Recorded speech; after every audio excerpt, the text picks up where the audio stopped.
Okay.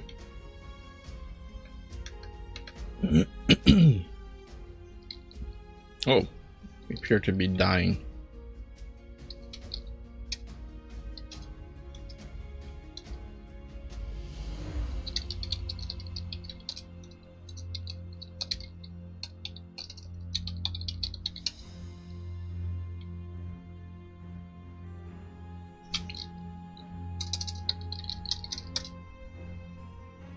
We'll probably have to go out. Well, I was gonna say we'd have to go out and get some food, but we still have so much food.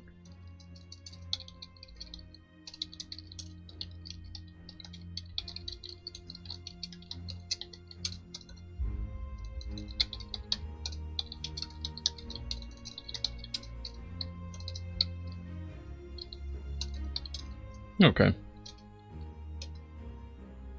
Where do we want to go?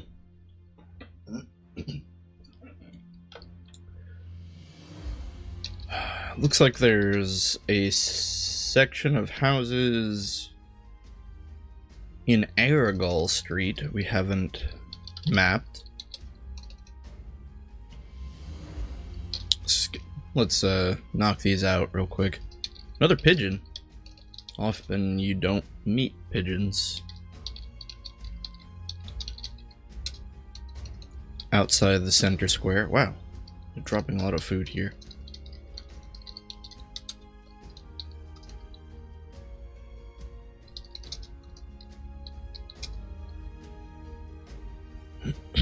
Alright, so off of Aragal Street, we're in an empty alleyway. This is more of a very small alcove than much of an alleyway. Tiny space crammed between an old warehouse and a shipping office. Some piles of junk lie shoved against the wall, a handy storage space for things people haven't gotten around to throwing away yet, and trash and an empty mug or two lie scattered about. It is very dark, barely any light coming in from the road or sky, and unseen eyes watch from the shadows at the rear of this niche. Aragal Street goes south of here, most walking by the alley without a glance. A man sits here, dirty and smelling of old beer. Let's look at the man here. The man is grimy and filthy. He probably hasn't ever in his life seen the inside of a bathtub. He holds out his hand half-heartedly, imploring for some coin. The derelict is in excellent condition. And then here, south of the alley, is a broad side street. Leading south of Aragal Street, a broad side street leads between two warehouses of Avendar. The street is paved with granite blocks, and it's surprisingly well maintained. West is a solidly built prison, and to the east are the entry stairs of the Hall of Law, headquarters of the Guardians of Law. A large sign by the side of the street reads, "Warning! To the east is the Hall of Law. Those not of the Guardians of Law are forbidden entry. Intrusion will be punished by death." Okay. A tall, burly soldier stands guard at the gates of the Hall of Law. Let's not test that. Let's just assume that they're right.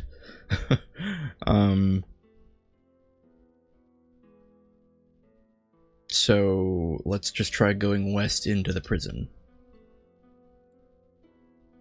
With the entrance to a prison, a dank room made of aging stones. This room is the antechamber to an old stone prison. To the west is a door leading to a cell. Eastward lies the street. A jailer leans against a wall, lazily guarding his cell. Let's look at the jailer. Clad in the livery of the soldiers of Avendar, the jailer watches over the prisoners ensconced in this cell. The jailer is in excellent condition. Let's consider the jailer. And the jailer would kick our butt if we tried to do anything funny. Let's try going west, see what happens. The door is closed. Let's not try to open the door. It seems like a bad idea.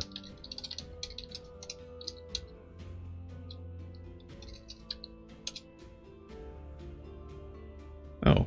To the north off this part of Aragal Street is a shipping company. The floor is buried with papers and broken crates. There is wood somewhere beneath the mess.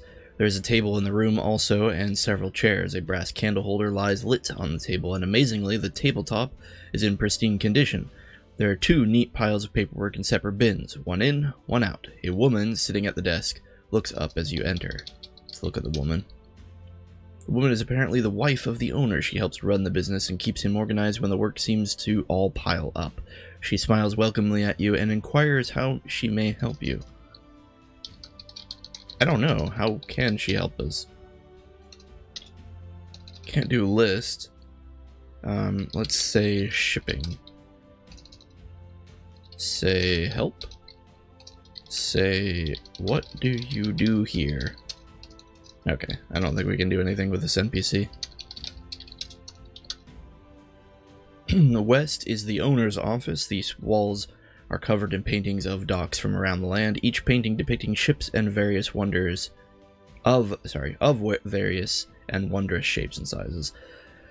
The office contains a desk with many documents and diagrams spread upon it. A single lantern hangs from the ceiling by a metal chain, and the window is shaped as a porthole, giving the office a feeling of being on a ship. A tall bearded man sits here. We'll look at the man. The owner of the shipping company looks very sturdy.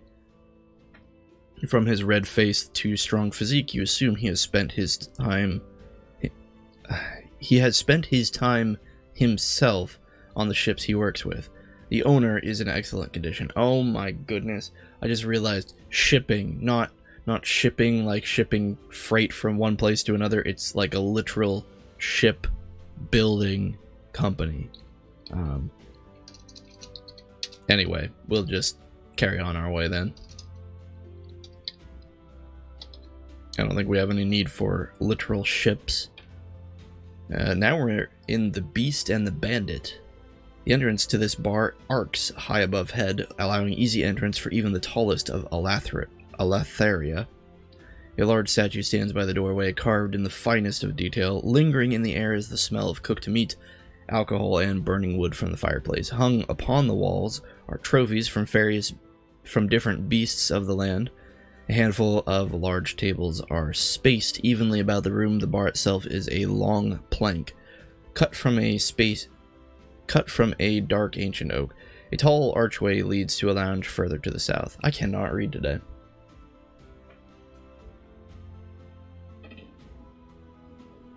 It's not helping that my allergies are acting up for some reason today. Emerelna, the waitress, slinks through the bar, catching the eye of patrons. A burly Alatheria works behind the bar. Let's look at the Alatheria. Moving silently about the bar, picking up empty drinks, this smooth, silvery-skinned Alatheria, known as... Wait. I wanted to look at the burly Alatheria. Okay, well, apparently this is some lady. Look, burly Alatheria. Here we go. The silver-stained Alatheria named Gonst Ardon has worn features and a serious demeanor. Apparently overworked, his uniform is slightly soiled with food and grease. Tall and broad-shouldered, he looks like he could hold his own in a bar fight. Something about the look in his eyes lends to the impression that he wouldn't be above fighting dirty. Good at what he does, his hands move quickly as he works, with a scowl on his face. Can we get a list here? We can. Okay.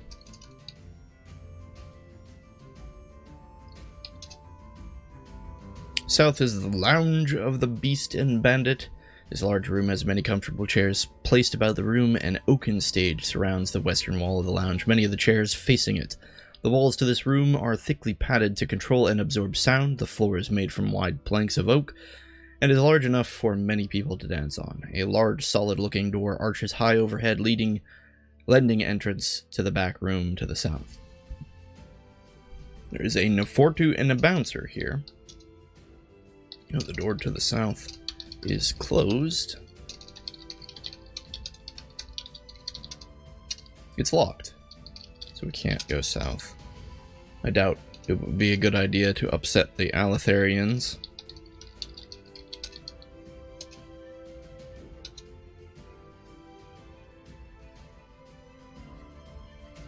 Okay.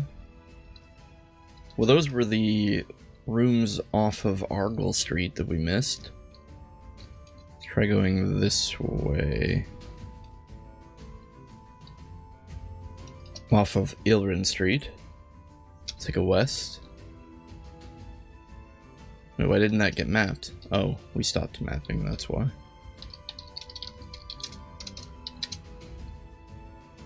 Gosh darn it. Did it screw up again? No, it didn't. It just... That's right. We had to space that stuff out.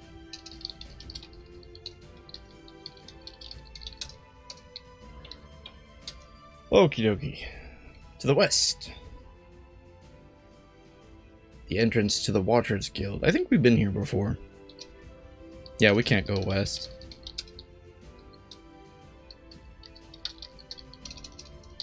I think we were there. We accidentally went there a long time ago, back when I was still mapping with Inkscape. Oh, and we can't go east here because it's just another part of a guild. Okay, we can go to Commerce Street.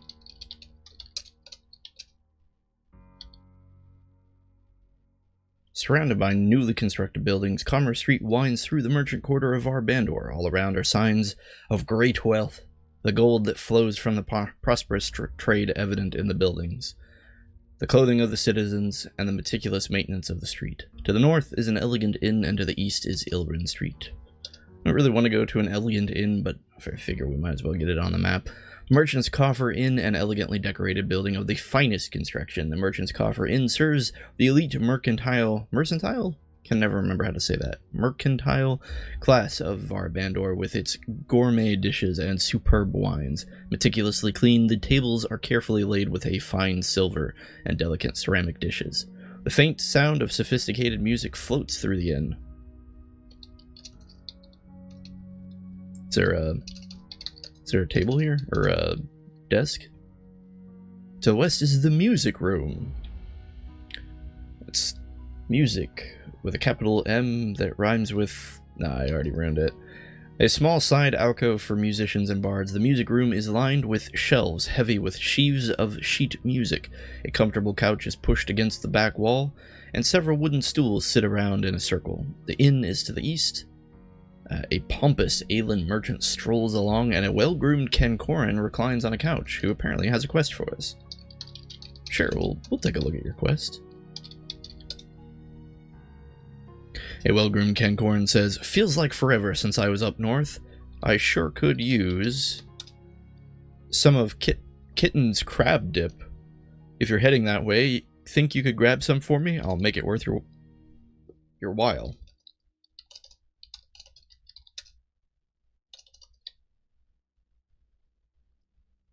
So we have 47.5 hours to obtain a jar of Mika crab dip. That's not going to happen, is it? We're not going to get this guy's crab dip. No, we can't go west. Wait, why not? This is an inn, right?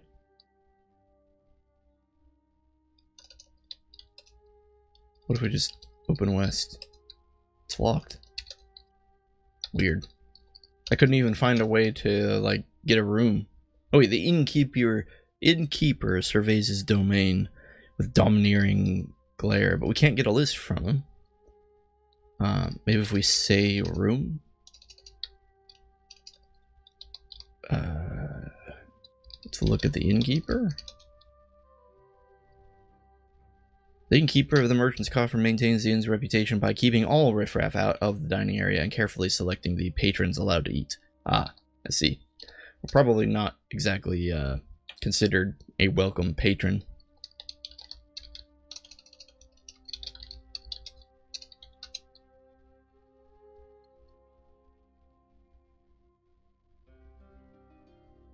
Now this is interesting. We can go north again here. But I think the way I want to handle it is I want it to stretch out like this. Okay, so we'll go north, which leads us into the auction house. The chamber is profusely decorated with expensive artwork and antique furniture. Much of it is discreetly labeled with extortionate prices.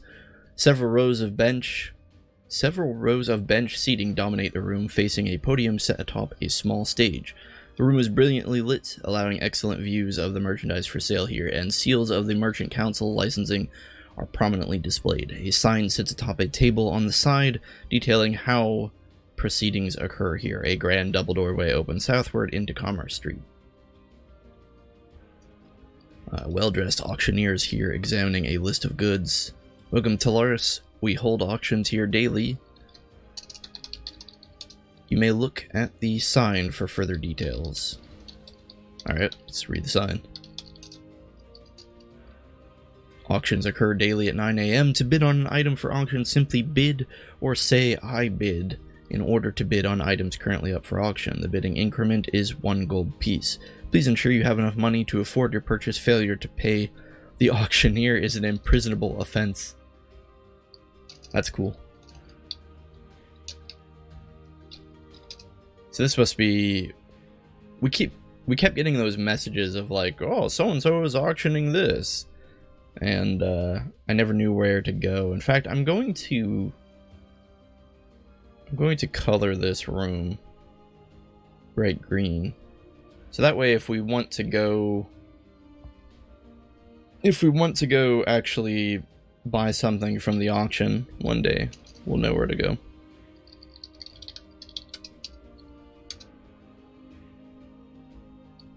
This is just another section of Commerce Street. Ah, here it is. This whole time, the Bank of Avendar was right here.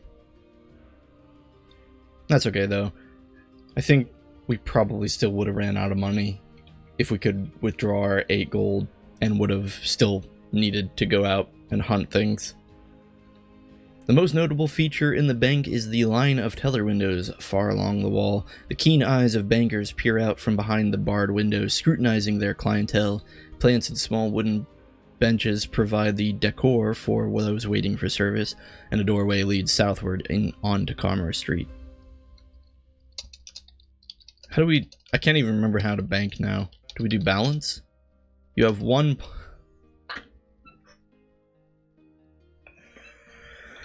Oh, jeez. I didn't realize we had a platinum. That would have made things so much easier. How much money do we have now? Oops, sorry about that. I think we type in wealth. Money? How do we do this? Gold? I thought wealth really was the currency. Help gold.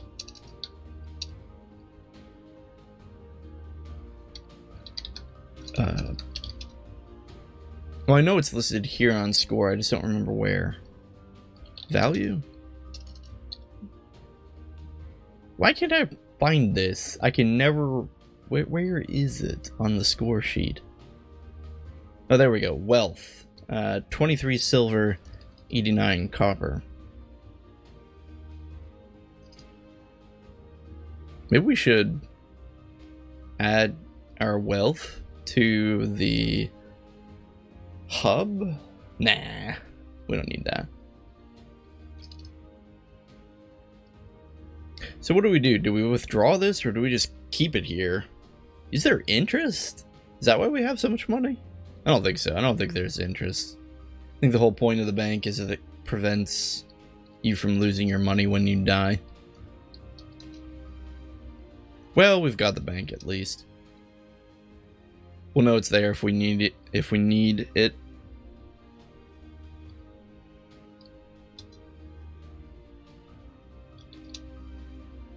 No, the Grand Auctioneers.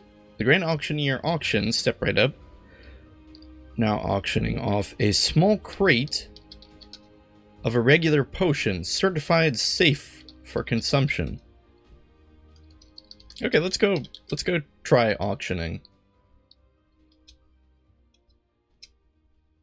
I goofed the map anyway.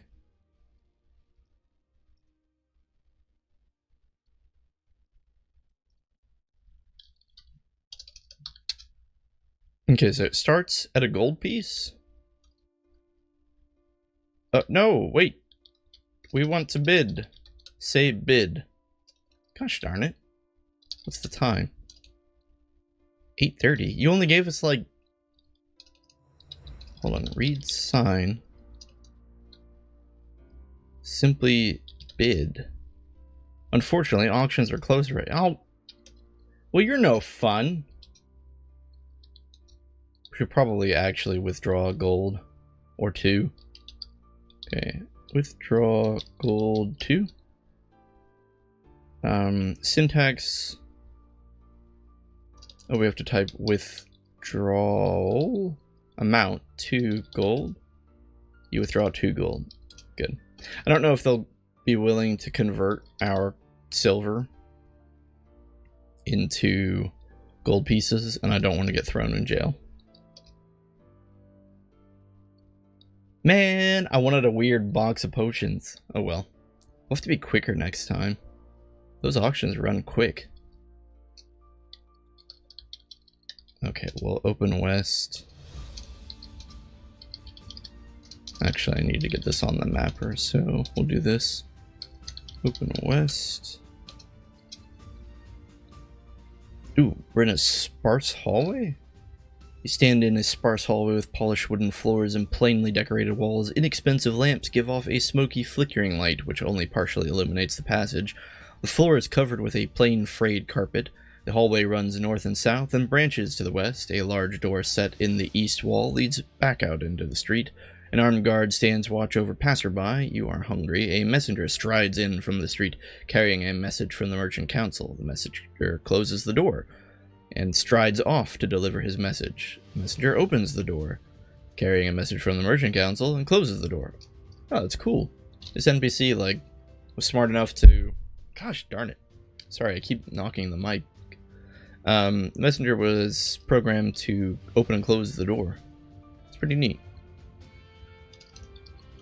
Where are we, though? Try going north. We're still in a sparse hallway. It says there's a receptionist in the north. There's a lot of guards here. What is this place?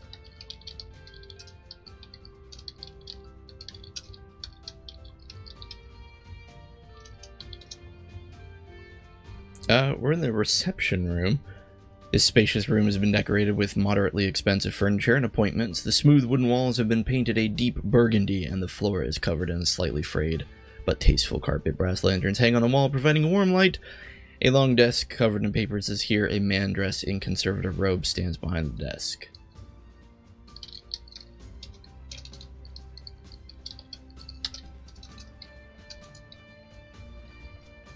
Well, I mean, we can't take a list. Let's try saying hello. Let's look at the man. A man with a sharply pointed face and sour expression stands behind the desk waiting to receive visitors. The receptionist is in excellent condition. Let's consider the man. He looks a bit tough. I don't actually know what he's receiving us for.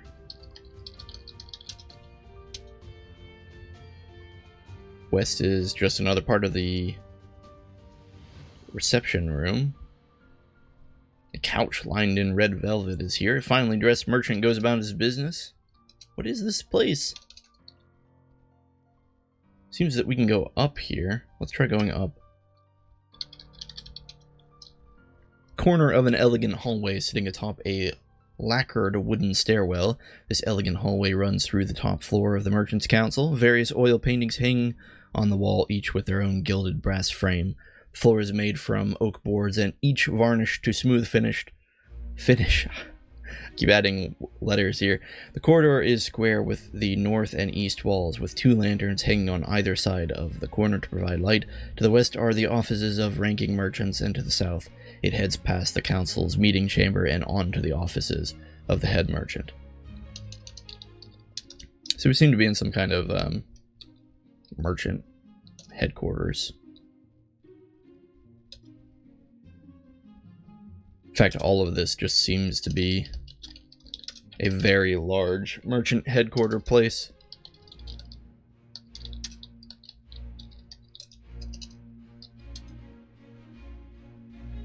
Hamkul's office. These are the offices of Hamukul, head of Avendor's merchant council. Opulently furnished, the offices are lit by a gold candelabra which hangs from the ceiling. An exquisite silk rug covers the varnished oak floor, which glimmers in the light of the candelabra. A glass window overlooks Commerce Street to the south, and a striking oil painting hangs on the east wall. Hamukul's desk is made from ironwood, the same as the carved door which leaves the office to the north. He sits behind his desk, engrossed in his work.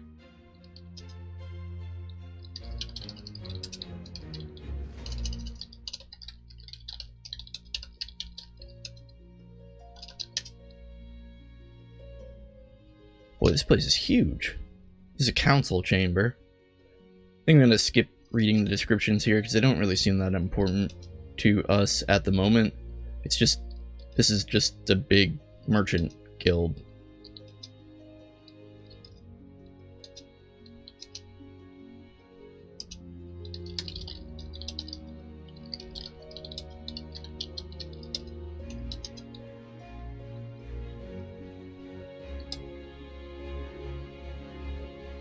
Oh, this is a bar.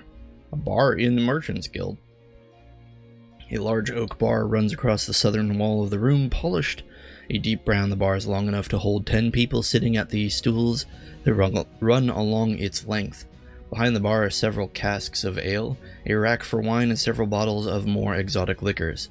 The lounge continues to the north, towards an area of tables and chairs. You don't think we can, like, search this place, do you?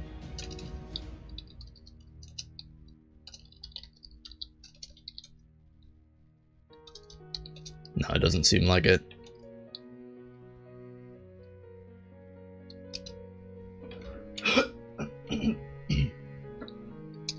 Stupid allergies.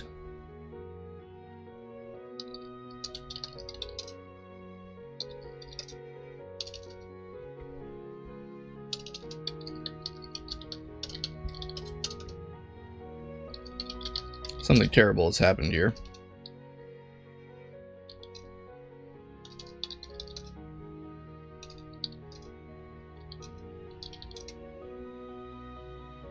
I'm not sure what that weird glitchy mess was.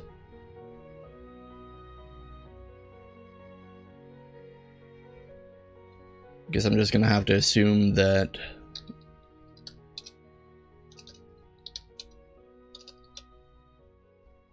okay. Yeah, I'm not sure why the mapper went and jumped somewhere weird. Hopefully that doesn't screw everything up.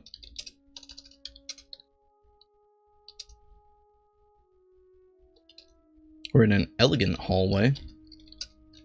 Elegant hallway runs east-west through the top floor of the Merchants' Council. A varnished oak floor lies underfoot, glimmering in the light of the small brass candelabra which hangs high above. Pine doors lead to the north and south, and the corridor continues to the west. To the east, the corridor turns and sits atop a stairwell.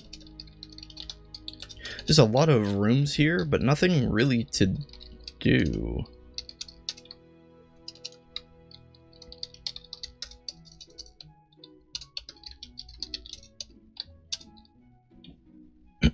Asen's office. Asen's office is filled with exotica from all over Avendar. A carved ironwood relief hangs on the west wall, and a tapestry from Krillin on the east. The rug underfoot is made from the hide of some large-scaled beast, and the light in the room comes from a glowing ball kept in a lantern. A spicy, aromatic smell pervades the air. Asen's desk sits with its back facing the south wall and is covered with various curios. The only exit lies through the wooden door to the north. Asen sits behind his desk, mapping out trade routes.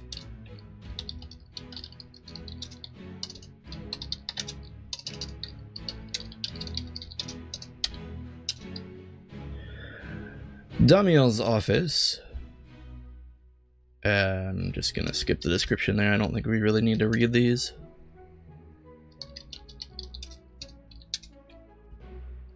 Thusin's office.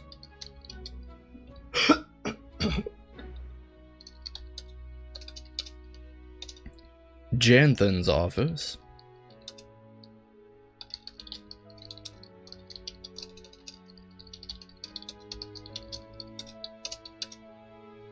and Jamal's office. I'd be much more interested in all these characters and these things if we could actually do something with them. As it stands, though, there doesn't really seem to be anything. Also, why did the map stretch out like this? What did we do to make the map stretch out?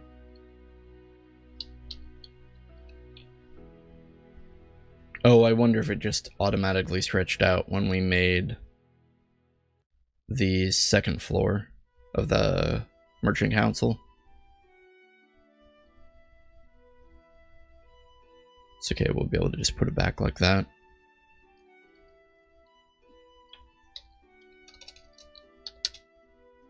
Okay, well, that's very large Merchant Council area that seemed to have very little for us to do in it at this time.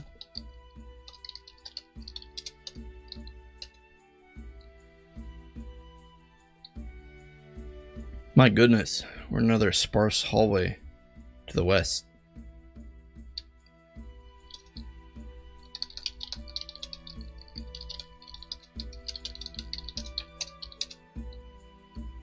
The Master Record Keeper's office. The Master Record Keeper's office is a long room lined with wooden shelves. The shelves are packed with row after row of thick black ledgers upon which have been stacked various scrolls and papers. A long desk is set against the wall, upon which are piled even more papers. The walls are bare, but the floor is covered with moderately expensive carpet, and a plush chair is pushed against the wall. The Master Record Keeper directs his assistants in their work. And that seems to be about it. I'm actually going to have to extend the western wall of our Bandor here, because I don't think it's going to do it automatically for us, because there's no actual room there. Oh my goodness, I'll get this eventually. Okay.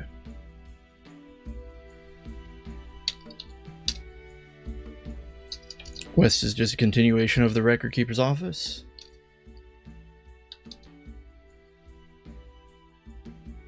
Still in a sparse hallway.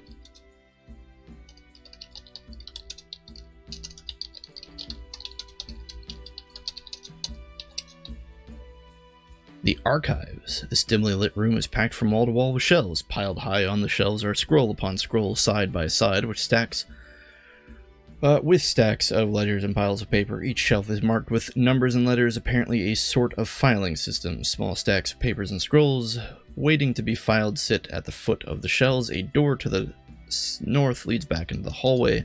A tall shelf is filled with scrolls and ledgers. An archivist leafs through the papers, sorting and filing them. Let's try and, can we harvest the shelf? Can't find it. Can we look at the shelf? Tall shelf is filled with scrolls and ledgers. What if we examine the shelf? Oh, there are ledgers here. Do you think the archivist will get angry if we take a scroll? I just want to read it. Let's consider the archivist. Seems like an easy kill. Okay, so if things go south, if he becomes weirdly hostile, if we take one of these ledgers. Take ledger shelf. Alright, let's look at this ledger. Identify ledger. It's just a piece of parchment. Weighs 5 pounds? What kind of ledger is this? What's it made of? Stone? Alright.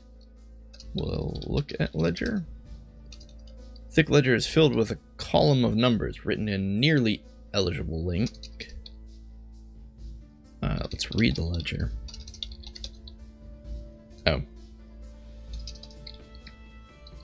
Eat ledger? That's not editable. Put ledger on the shelf. It won't fit. What? Okay. Just drop the ledger. What else was on the shelf? Something else? A thick scroll. Let's take scroll from the shelf. Read scroll. Thick scroll contains details about shipping routes and trade goods. Let's give the scroll to the messenger. They aren't here. Let's give it to the archivist.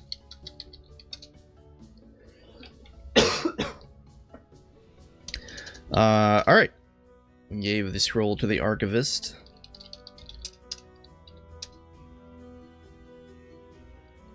We're in the archives proper. There's another shelf here, as well as 2 more archivists. Oh, and the door to the south is locked. Okay.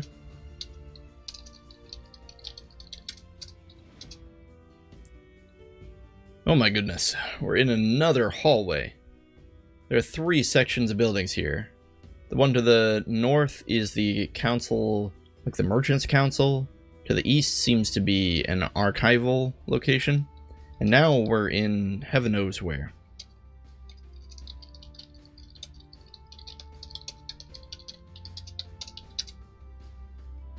Scrivener's room? Okay, gotta look that up. Now you're just making up words. Define scrivener. It is a clerk, scribe, or notary. So the scribe's room. This spacious room is filled with the sounds of quills scratching on papers. Several dim lamps hung on the walls provide a meager flickering light. Rows of long desks are spread throughout the room, at which are seated rows of scriveners. The walls and floor of the room are completely bare, and the plain wooden floor is old and worn. So there are several scriveners laboriously scrivening here. Another scrivener room. Let's examine the desk. Just a desk filled with papers. Can we harvest the desk? No. Okay. This just seems to be a big room filled with scriveners furiously scrivening.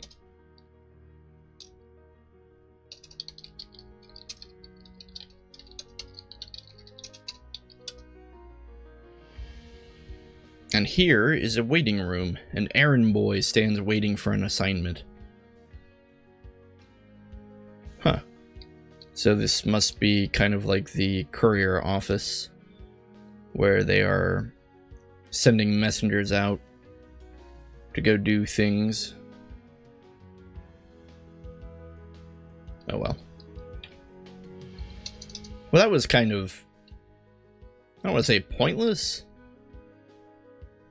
There's like all this detail, but I don't really know of any relevant stuff to interact with. We could pick up a ledger.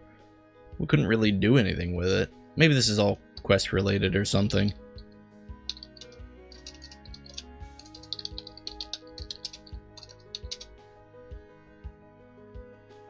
Okay, and yet again, Commerce Street stretches out to the south. And here's a cartographer's office. From wall to wall, bins are filled with rolled up pieces of parchment, making up a collection of drawings of the world a few times over. On a desk near the back of the room, an ink pot, several quills, and lots of unfinished maps rest atop the work desk. A letter is on top of the counter addressed to the Wanderers of Avendar. That is likely how this cartographer gets his information. However, the price is probably not a cheap one. Commerce Street lies to the east, and an old cartographer sits at his desk. The armor. The sound of a hammer ringing as it strikes a piece of iron is the first thing that assaults your ears as you enter the store.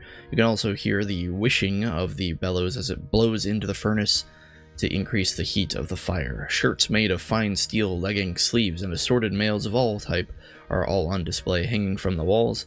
Besides the forge near the back of the store, the rest of the building looks immaculately clean, giving a sense of regality not normally associated with a smithy-type shop. You can exit back to the west. The armorer shows off his wares. Take a look at what he has. That's a lot of platinum that these things cost.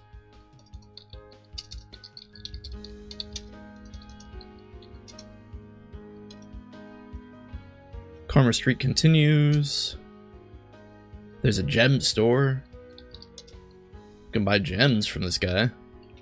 A large display case sits atop the counter. Gems of several different sizes and cuts are on display. Their multifaceted brilliance prove these gems to be of high quality. Nothing else is considered worth buying in the commerce district of Avendar. You can exit the store back to the east.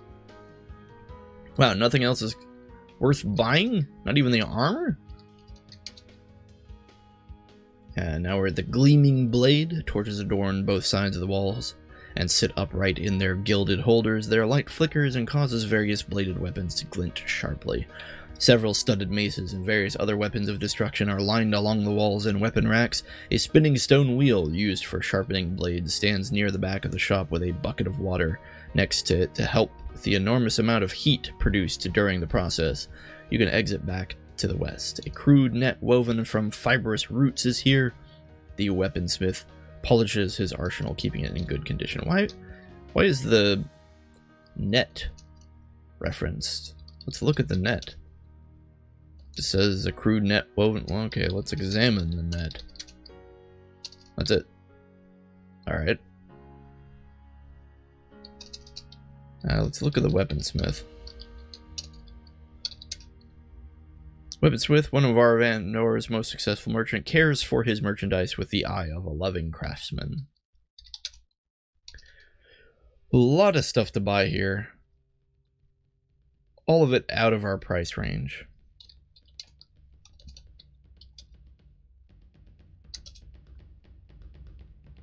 There is a fine provision shop. A fine establishment catering to the upper class of adventurers provides food to those who can afford to furnish their expeditions with the best, as well as those who simply need to fill their packs with hard bread. Shelves lined with containers of food crowd the walls of the store, and in the back room, piles of crates are visible. The proprietor of Fine Provisions welcomes us. Oh, he just sells hard bread. Like, he barely sells anything. Finest Provisions, he sells 2 things. And admittedly, the hard bread would have been a nice thing to have early on when we landed in Avendar, because probably would have been more efficient than buying hot meals. Let's buy 10 hard bread. This isn't something I have for sell. 10. Buy 10. How do you do this again? Is it an asterisk? 10 hard bread.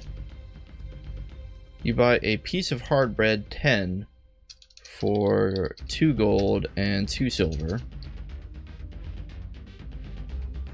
Oh, good. Okay, so we're pretty much stocked for a while now. Oh, someone's auctioning off an iron shield? We just spent our money. We don't have any gold. Alright, wait. We'll withdraw. Draw 1 gold. And we'll go to the auction and we'll bid. We'll just say bid, right? 3 gold. Wait, I didn't want 3 gold. I just wanted to bid 1 gold. Hold on. 3 gold is the bid, just 3 gold. Who will give me just 10 more silver? Going once. Oh crap. Oh crap. Let's go withdraw. Draw 4 gold. Okay. We have the money now if we need it.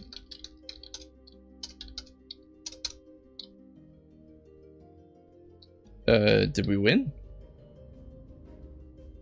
Going, gone.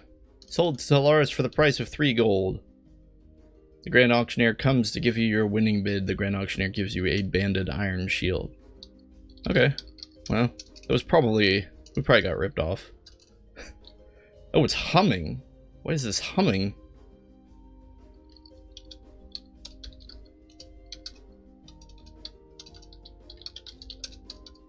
Hold on, what is this thing? A banded iron shield, but why is it humming? Let's identify our current iron shield. Or bronze shield, rather. Can't find it. Is it brass? Or do we need to do it in quotes?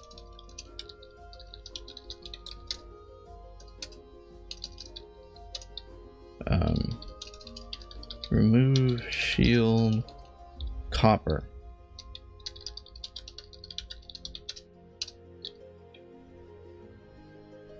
Okay. It says level 5. It also only provides one AC to everything but magic.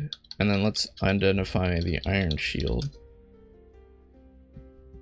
The iron shield provides quite a bit more. So we'll wear the iron shield. We wear a banded iron shield. Okay. Let's go see if we can sell the...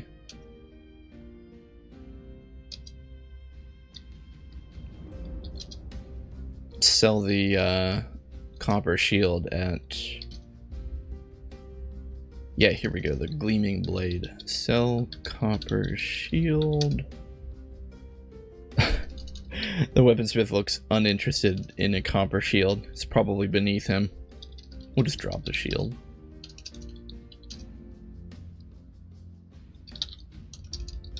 Cool. Well, I don't really know why the shield is humming. Get help on humming. Kind of worried that it's gonna like explode or something. Oh well. But we have a pair of hardened leather arm guards? Wait a minute. We also wear bracers. Let's remove one of the bracers and compare it to the arm guard. Identify bracer. Identify arm guard. What? Identify arm... Hold on.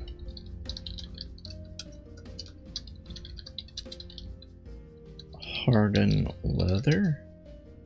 Here we go. Oh, those are much better than our bracers, aren't they?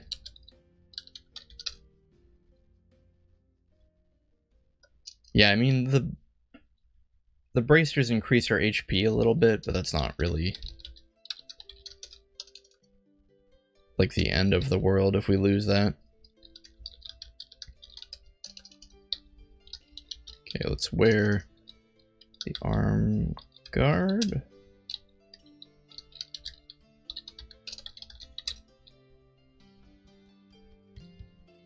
Oh, but they count as sleeves, not... Okay, hold on. Oh, and we're lightly encumbered by our equipment. I don't want to be encumbered. I think someone said... I'm trying to remember. Somebody in the Discord said that if you're lightly encumbered, it's okay. Hold on, let's get help on encumbrance. If a character has a maximum amount of weight they can carry, approaching this limit too closely will begin to incur encumbrance penalties. Additionally, equipment worn on the hands, torso, and arms can encumber the wearer regardless of how much is carried. Okay, so that's probably what we just encountered here. Maximum carry weight and maximum equipment weight are largely determined by the strength statistic. More is always better. The degrees of encumbrance are encumbered, lightly encumbered, encumbered, and heavily unencumbered, and heavily encumbered. Being over your maximum carry weight has further penalties, but is largely only possible if you have taken penalties to your strength. Unencumbered characters act normally, suffering no penalties. Light encumbrance, this status simply serves as a warning. Oh, okay. So we don't need to worry about it yet. Encumbered characters will receive a small penalty to their ability to cast. Failing occasionally, they will also receive a 1-point dexterity penalty and incur higher movement costs. We don't need to read the rest. I think the takeaway is that that because we're all lightly encumbered, we don't need to worry about it.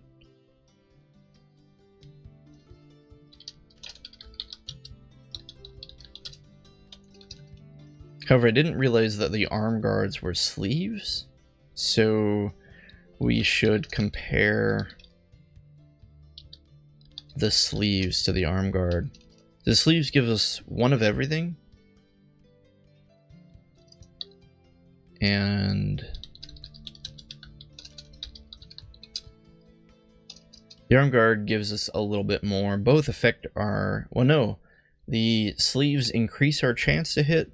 The arm guard increases our defense. I think all together the arm guards are still better, but they aren't a 1-to-1 ratio. We'll just go ahead and drop the sleeves.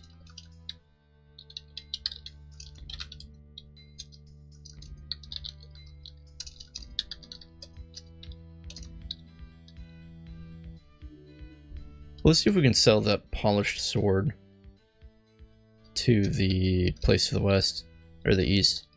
Sell polished sword. 4 copper. Barely worth it.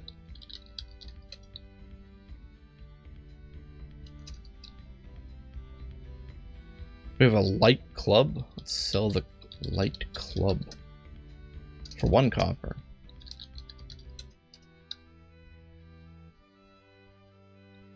Alright.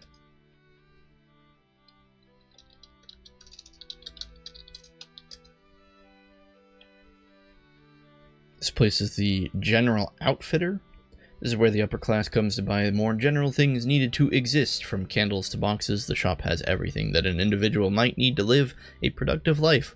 Several potted plants of various sizes sit against the side walls, and a few pieces of semi-tasteful art hang from the wall. You can head back out onto Commerce Street to the east. Captain Bromrin, the Aletheria leader of the Var Bandor Guard, patrols the city, and a Var Bandor merchant sells goods. Whoa, the captain is patrolling.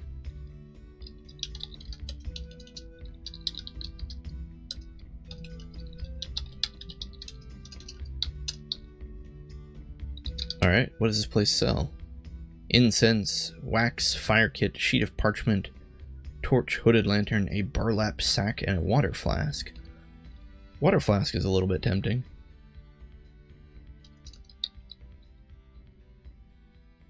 I mean, what's the advantage of a water flask over a jug? We're using a jug right now. Nah, we don't need it. We'll be fine. Kind of hoping we can find a place that sells bedrolls, since we ditched ours on accident.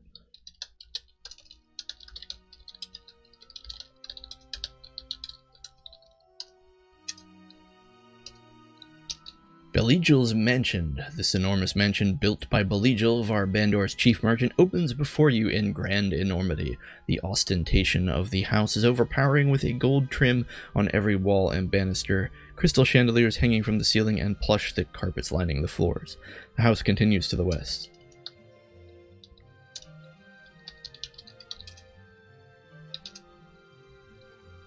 A bedroom, an enormously and richly decorated bedroom, spreads before you the legacy of the Beligil, the merchant's power and wealth. A bed large enough to contain 4 people is cloaked in satin sheets of the finest quality.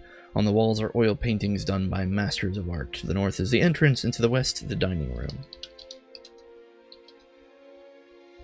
A spacious, opulent dining room spreads before you, representing the wealth and power wielded by the merchant Beligil. The enormous dining table stretches for at least 20 feet, with elegant chairs to seat over 25 guests. Beligil's bedroom is to the east. The sitting room is to the north. A large sitting room, an enormous sitting room in Beligil's mansion, is crowded with plush couches and luxurious cushions. Enormous windows make up the west and north walls of the room, letting sunlight shine into the rich surroundings. Curtains of the finest material border the magnificent windows, and the walls are papered with rich material. The entrance to the mansion is east, and the dining room is to the south. Beligil is actually here. Let's give a look at him. Merchant Beligil appears quite portly, but his shrewd brown eyes give him a formidable aura. As Var Bandor's chief merchant, Beligil has an interest in just about every trade or commerce possible, and is quite knowledgeable about each. While approaching his 50s, Beligil has more wisdom to compensate for his lack of youthful energy. His mansion within the heart of Var Bandor is the proud trophy of the mercantile power, helping him show his success to all his fellow merchants and visitors. Beligil is in excellent condition.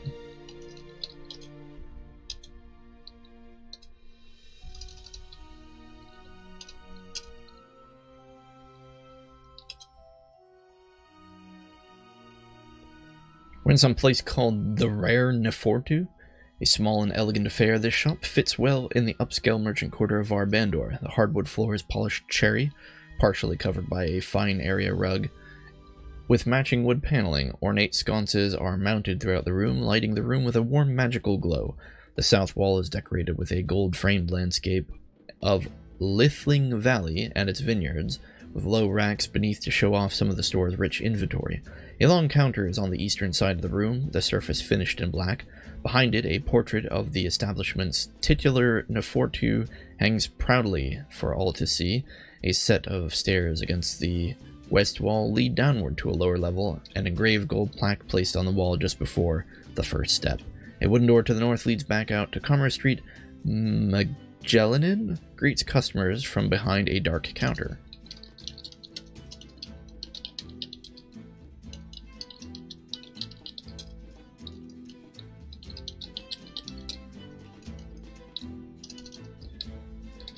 Could we get a list from this guy? Sorry, I'm closed. Come back at 6 a.m. What time is it? Oh, it's 9 p.m. Okay, well, whatever this Nefortu sells, we probably can't afford it. We can go down to a dimly lit lounge. Guess we'll try that. The lower level of the Rare Nefortu is an expansive basement, which has been converted into a comfortable lounge. The floor is covered by a plush dark carpet, and the room is arrayed with low coffee tables and leather couches. The dark cherry motif of the upper level is shared here as well, with lower lighting and additional polish. The air is thick with the scents of wine and smoke, giving the lounge an even moodier cast.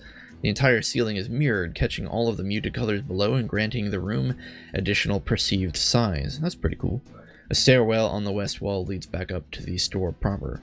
A journeyman Templar of our Bandor faction walks around down here, and a wiry, muscular woman lounges on one of the couches, keeping an eye on customers. Wait, so she sells things? Let's look at the woman.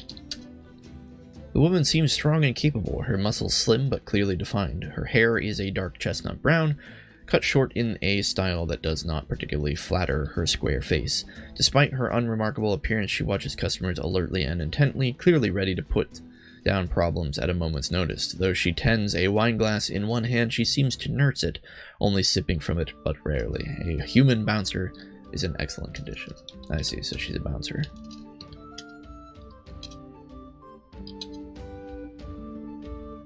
Now we're in Rainery's Fine Instrument Shop. This store is rather large, arranged in a wide square around a central podium at which a merchant sits. The east wall of the store is lined with various stringed instruments, featuring row upon rows of guitars, violins, viols, cellos, and so on. The west wall of the store sports racks of wind and brass instruments ranging from tiny piccolos near the front to large tubas near its rear. The back of the store features two separate rooms in which percussion instruments are stored. Each smaller anteroom is lined with thick cotton padding to dull the sounds of those who want to practice an instrument before they play it, and with a number of variously sized drums. A young scholar Varbandor walks around here, and the Aelin merchant Rainery sits in the center of the store. Let's see if we can buy anything from him. Sorry, I'm closed. Come back at 8 a.m.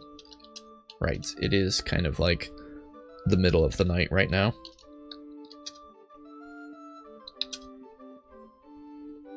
Ooh, there's a dingy alley leading off of Commerce Street. This alleyway is draped in shadows, wedged as it is between the instrument shop and a cloistered, wealthy home. The walls, barely an arm span apart at the base, seem to lean inward slightly, allowing only a narrow strip of sky overhead. The grayish cobbles are dingy and dirty, coated with the detritus. Detritus? Gotta look up that. Probably means like detriment or something. Detritus. Waste of debris of any kind. Okay, so dirt. Coated with the detritus of long years, a door leads west at the very end of the alley, shadowed and recessed deeply in the wall, and a low storage alcove runs eastward, down under the foundation of a home. North, the road opens up onto the far cleaner and brighter Commerce Street. There's a closed door to our west. A cramped, smoky shop. This small room was likely built as a storage shed or a large pantry. Now, a small mercantile establishment has wedged itself awkwardly in the inadequate space. Shelves crowd it on either side, and a heavy wooden table has been clearly sawn in half to fit in its place as the main counter. Empty casks and bundles of drying tobacco hang in rough fishing nets from the low ceiling. A pair of guttering carriage lanterns provide poor light. East, a heavy wooden door leads out into the narrow alley. The Nefortu Xixu Zook lurks about, waiting for customers. Wait. This crummy little shop is barely able to be found off the main street of Commerce Street, and you're unwilling to sell stuff to us? Come on, man. I guess he sells probably like tobacco or something. And then east off the alley is a covered alcove. The shadowy alcove is little more than a storage corner. Old worn brooms and piles of detritus fill the corners. Leaf-choked cobwebs stretch here and there, and the grayish cobbles are dingy and dirty, apparently built into the foundation of the building above. The walls are a whitewashed stucco, spattered and stained. The stony roof, slightly arched, curves low overhead. The cobbles ascend slightly westward, opening out into an alley. A long-handled handcart sits here, red paint faded and peeling. Okay, let's examine this cart. Simple cart has two large wooden wheels, shod in iron, and a third metal foot to rest on when not in use. Long wooden handles protrude forward, allowing a person to wheel the cart around. The paint on the cart has long since peeled away, leaving only scraps, and the axle seems entirely rusted. Can we harvest the cart? Can't find it. Okay. Well, there's a wheelbarrow over there. Now we're on Ilrin Street. We didn't, I'm worried about this. We didn't get a new, how to put this? We didn't get any new exploration points, so I'm actually wondering if, yeah, okay. So in truth, this oh my goodness, we're already on room 645. This room 645 is actually room 49. So we can fix that real quick.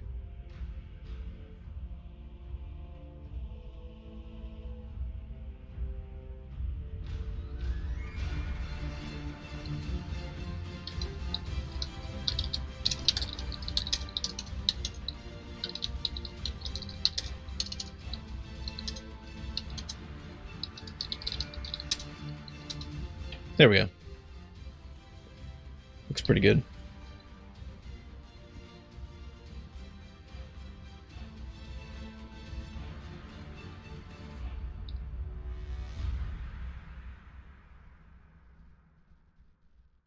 Although this part doesn't really need... Oh, it does need stretched out due to the way that this works. Okay. I'm going to make this street look a little nicer.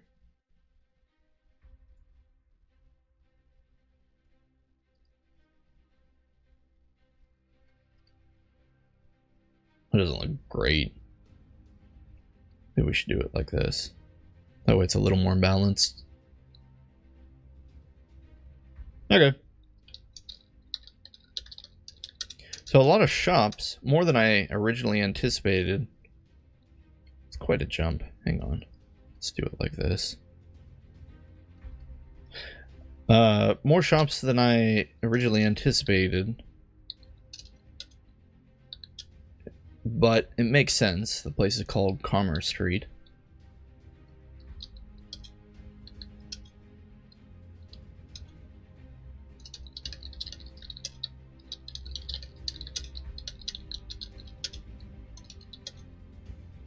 Oh boy.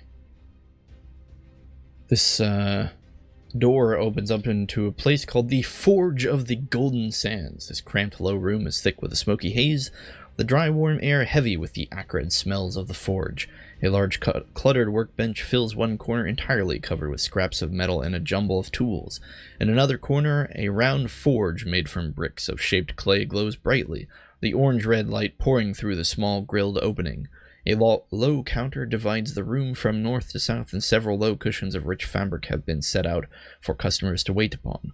The low roof beams of aged wood are charred slightly in a few places, but otherwise the shop is quite well kept. A floor of magically smooth stone is clean and neat, but for accumulated splashes of spilled metal near the forge. A rich tapestry hangs on the east wall, besides a luxurious gilded door. The room is lit by several glowing orbs above the workbench, tempered with a fiery light of the forge. A slate sign rests near the counter. Sentil, the jeweler, works hunched over his bench. Let's read the sign. I will make you a pendant from the following materials. A basic pendant will cost 20 platinum, or you may specify materials as listed below.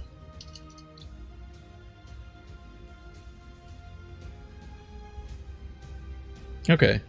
I think... Interesting. So you can provide the material? I'm not sure. I also don't know why I would even want to make a pendant. Maybe we'll understand that more later.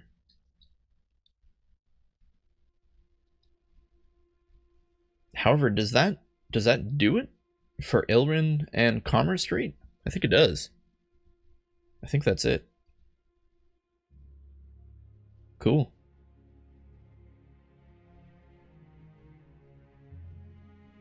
In fact, is that all of Avendar? Aside from, of course, all of the various guild buildings we can't go into? I also think it might be. Guys, I think we did it. I think that's Avendar. It's a huge place.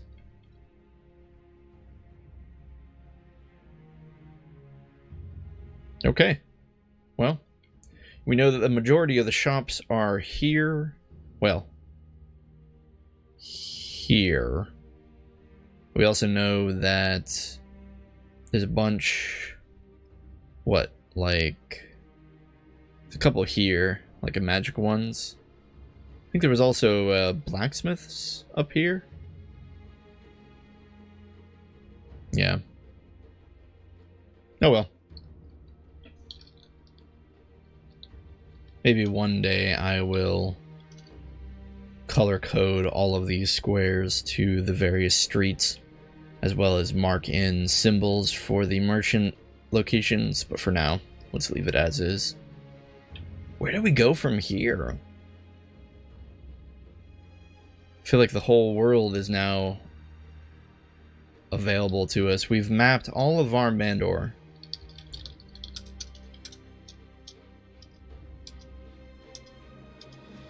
And pretty much all of Nendor.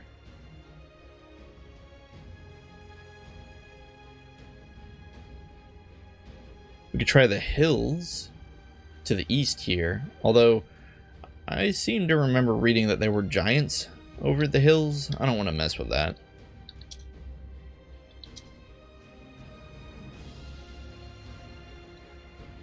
Do we grind for levels?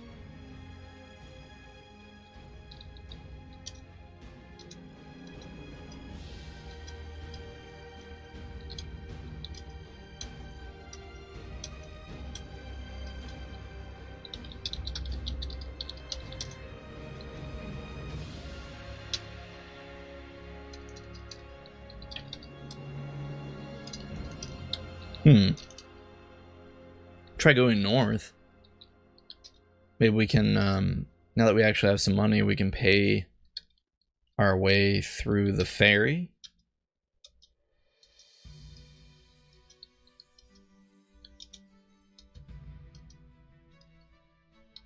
There was a ferry up here, right?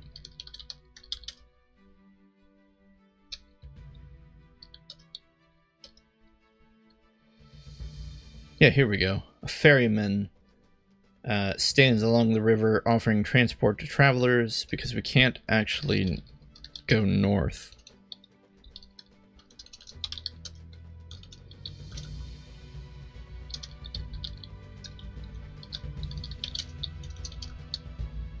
The burly man stands Ready to transport travelers across the river. The ferryman says transport is 20 copper. So what do? Do we say transport? Say travel? No.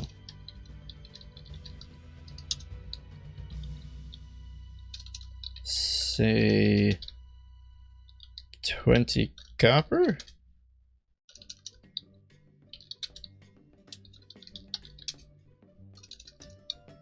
Okay, we did this before. We gave this guy 20 copper and he didn't allow us to travel. Fair?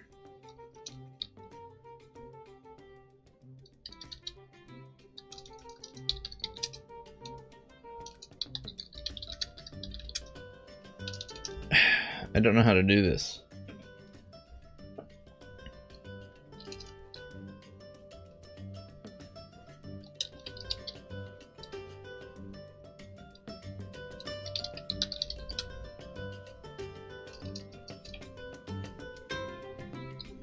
Maybe we just say pay.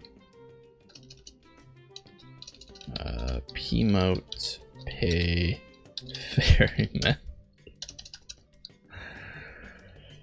There has to be a command here I'm missing. Do we do list, begin, task?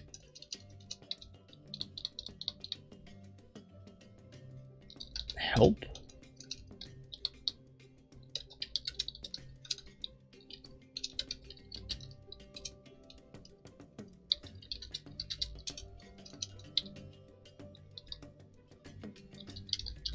You know, now that I think about it, we should probably also go fill up this jug of water.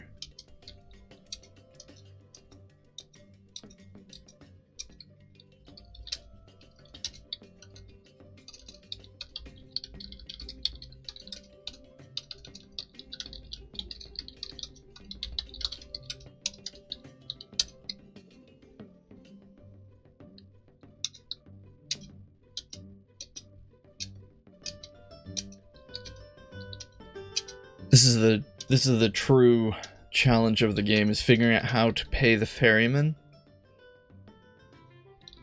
So obviously when you look at the ferryman, you know, he responds, transport is 20 copper. Do we pay 20 copper? Help pay. Help transport? Help NPC?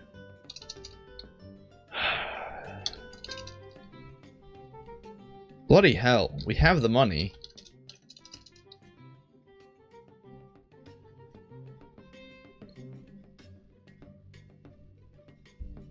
I mean, here it is. We've got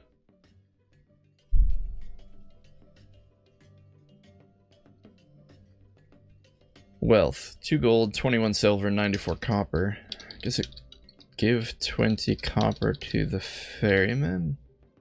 We did this already. Oh, wait, now it works? I thought we did this before. Or did we give him silver? We gave him silver last time. He took the silver and didn't accept it as the payment. You climb aboard the ferryman's vessel and are brought safely to the Aryan Road. You gain 1 exploration point. A ferry station. The waters of the Dentarn River flow placidly to the south. A muddy brown barrier to merchants, carts, and foot travelers. A small wooden dock has been erected at the water's edge, and several large ferries run by river folk carry passengers back and forth between the Aryan Road and the outskirts of Avendar. A wooden sign stands at the edge of the docks. The ferryman stands along the river offering transport to travelers. The ferryman stands on the docks offering his services for gold. Let's read the sign. 20 copper for passage. We already knew that. Well, we're somewhere completely new now. We're off the map.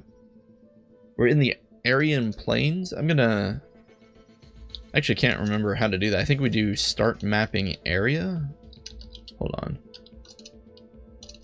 Map help. Oh, how do we do a new area here?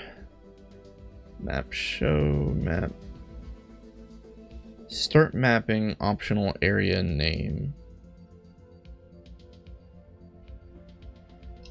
Okay, so we'll do start. First, we'll look at where we are. And then start mapping Aryan plains.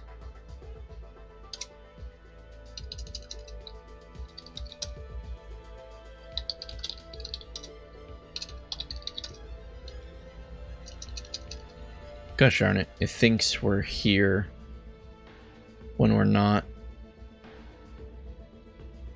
When we're really here.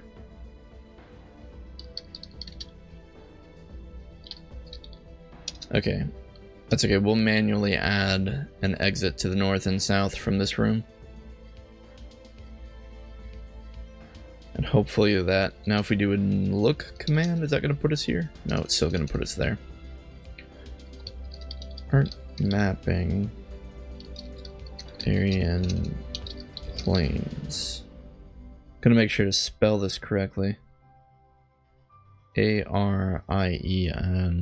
plains.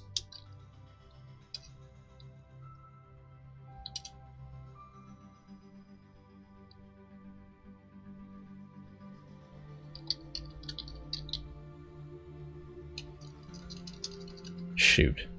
I don't think this did this right.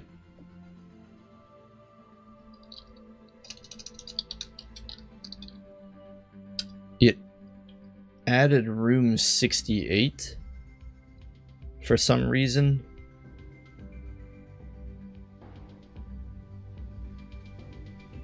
Oh my goodness.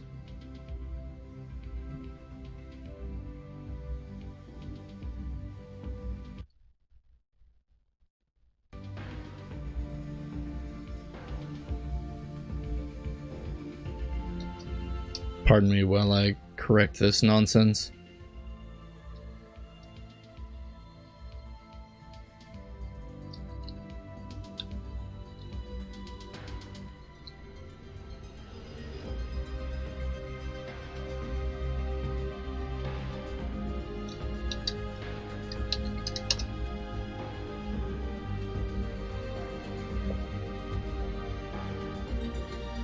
That didn't work.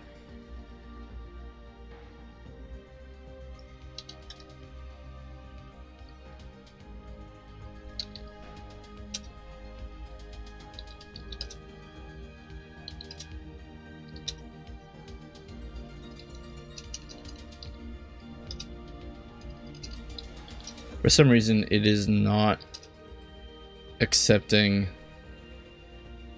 that room 646 leads to room 647. So we're gonna just delete room 646. We'll add an unknown exit to the south, start mapping, and then go south. There we go.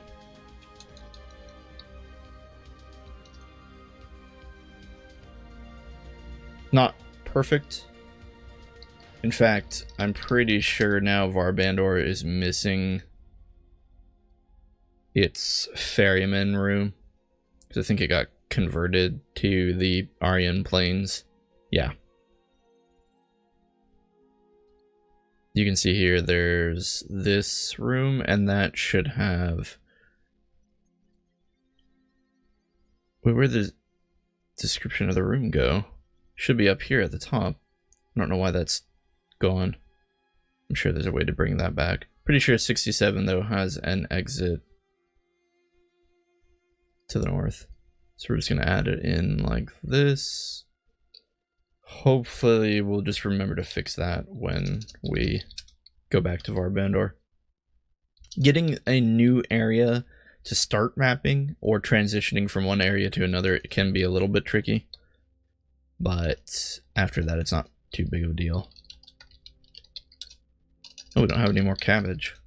What are we left with? We have plenty of bread, a steak, lots of marmalade. Let's eat bread and eat the marmalade.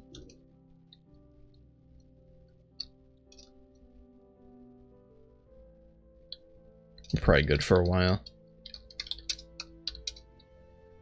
Okay, we're the Aryan Plains. The broad stone strip known as the Aryan Road turns to the south at this point, leading to the waters of the Dantarn River. And beyond Varbandor, the Aryan Plains spread to the north and west, their unbroken monotony extending as far as the eye can see.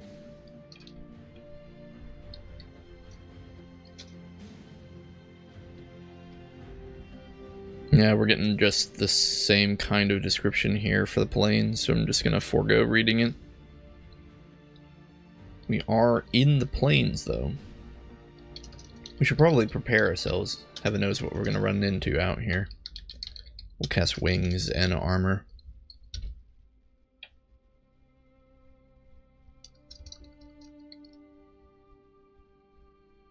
The flat Aryan plains stretch before you, gray, vast, and unchanging. Small shrubs grow here and there, surrounded by patches of dry grass, but for the most part, the plains are unvegetated. To the north, the Aryan Road travels between Varbandor and Irindam. Just a lot of empty plains. Good grief. Wow.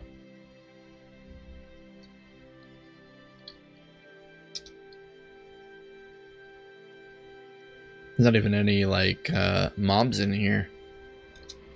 Holy mackerel, this just keeps going.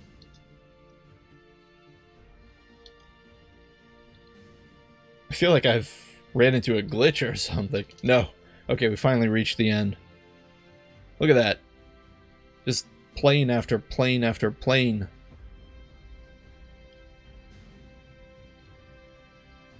Okay, this says... Well, actually, the description really isn't any different. It's just we can go south here. South leads... Oh, we're at the Dantarn River. The winding river makes its way through the Aryan Plains, flowing from Varbandor to Irindam, and eventually to the Uthlin Ocean. The placid waters carry you through miles of flat, featureless plain... Wait, carry us? Wait, did we jump into the river and then... Wait, what happened here?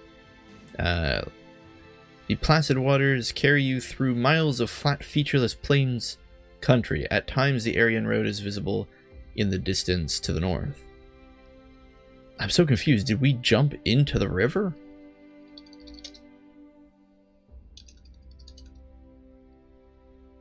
A small pier juts out into the muddy Dantarn from the north bank. Hold on, let's stop mapping.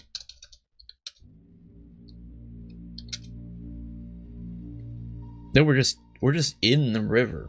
I'm not sure why it says it carries us. Oh, because we were flying. Oh. Guys, we don't need a boat. We can just fly there. Okay, cool. Let's cast wings.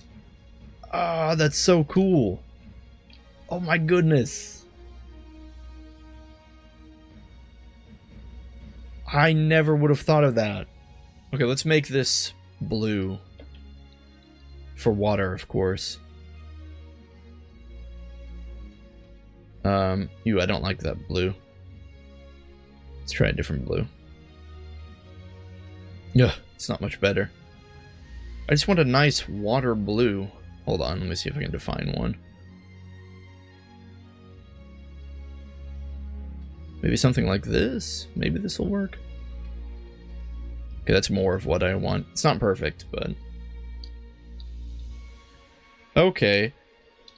Wait a minute, does that mean we don't even need to pay that guy 20? Are you kidding me? Hold on.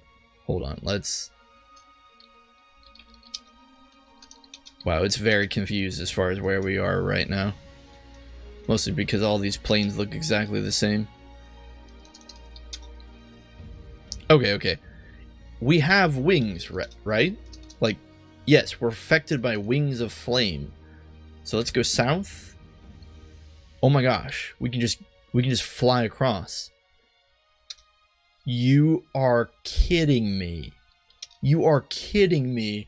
By the power of 1,000 suns, you have got to be kidding me. This whole time, this whole bloody time, we could have just used the doggone wings spell that we've had for ages to fly across the river. Why did I not think of that? That is so cool. Well, okay then. I'm going to... Wow. I feel like that just opens up a lot of possibilities for us. Okay, let's cast wings. Let's start mapping. So we're here. I'm going to go across one piece of the river here. Then I'm going to stop mapping. Then I'm going to go... Shoot. Actually, I'm not really sure how to do this. This is the ferry station, and then we go south to the Dantorn River, and south back into the ferry station. So I think...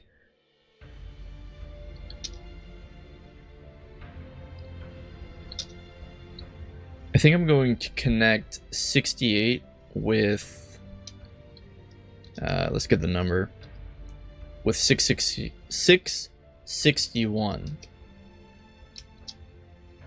Let's do exits. I just gotta remember the number is 661.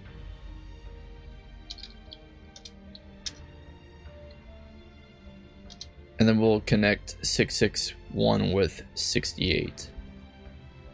I think that will solve all our problems. Yep. So cool. So flippin' cool. Wait, why is it not working?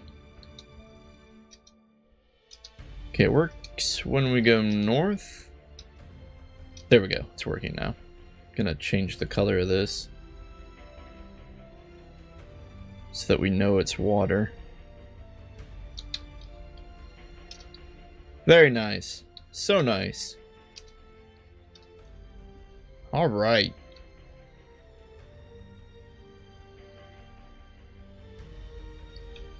Okay. Let's continue exploring these plains. There is a lot of plains to be explored. Oh, we're actually on a road. The broad stone strip known as the Aryan Road turns to the south at this point, leading to the waters of the Dantorn River and beyond Avendar. The Aryan Plains spread to the north. Oh wait, we already read this. This is just the Aryan Road description. So east, the road continues. Alright, let's just follow the road. A man of Erendam walks along the road, heading for Avendar. Consider the man. Perfect match. Let's look at the man. A man dressed in bright traveler's clothes strolls along the Aryan Road toward the city of Avendar. He carries a large sack over his shoulder. I don't want to pick a fight with him.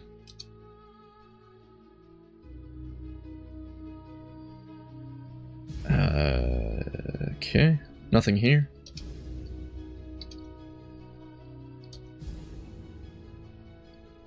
Still just the road is here. More of the road.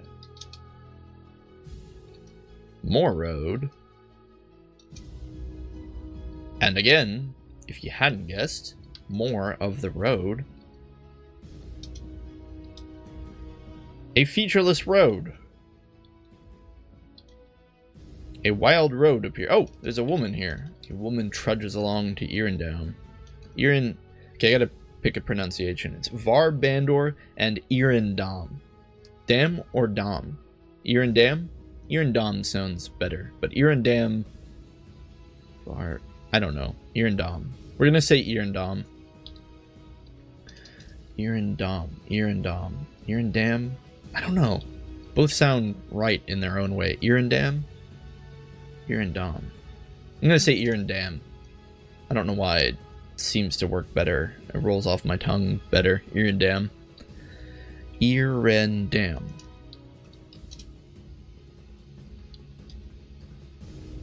Let's look at the woman.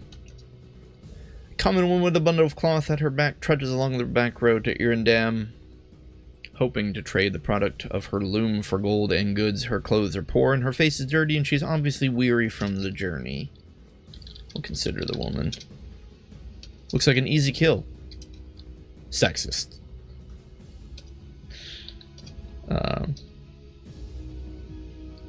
Still an Aryan road.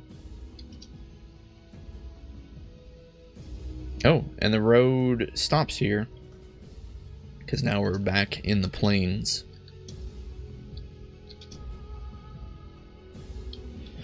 In the plains. In the plains. In the plains.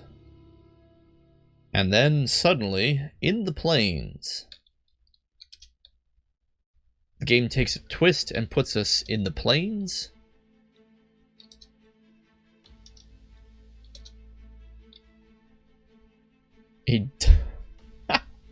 Alright, we're still in the plains, but a dusty brown goose waddles about nervously.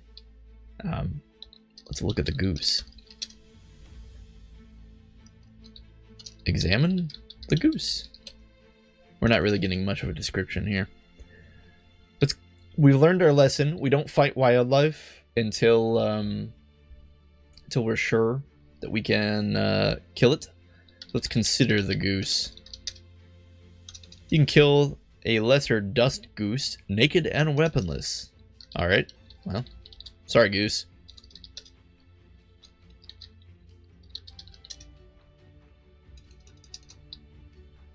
Oh gosh. A lesser dust goose's arm is ripped from its socket. We'll take that arm, and we'll eat that arm. Delicious. Well, continuing along our way, we will find yet another Aryan plain. However, we have reached the end of the Aryan plain. Oops. I gotta move my mic or something. Hang on. I stopped bumping it. The half of it's not my fault. There's a bit of stomping going on upstairs. The gusting wind dies down.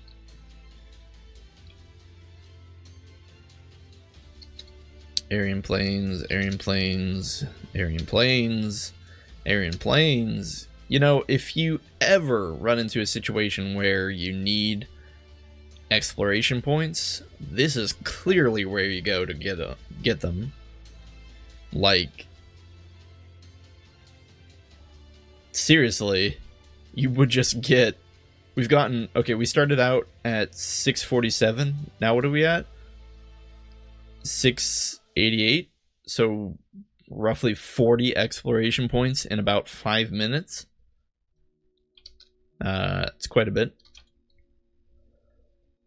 Oh my goodness. Plains, plains. Oh, a dock end. Avendar docks. Oh, is this the fabled Avendar city? We kept reading about this city and people kept referencing it. But we never actually made it here. I think Avendar was one of the cities we could have chosen as our starting locations. A wide wooden docks has been erected just to the north of the river Dantoran, flowing sluggishly to the south under the city wall. The docks are clear of clutter, incoming cargo being regulated closely and required to move immediately. An occasional raft or barge can be seen on the river, arriving or leaving the city. Several ladders and wooden walkways lead downward to the water of the river itself. I kind of get the feeling that how to put this? Like, just from this one description, Avendar seems like a much more organized city. This is still the Aryan road.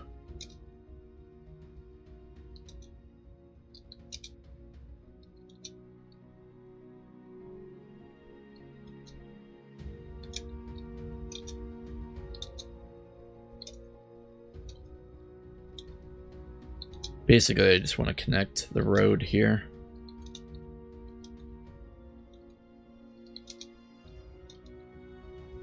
You could probably put the game's strongest weapon on this road, and I would miss it.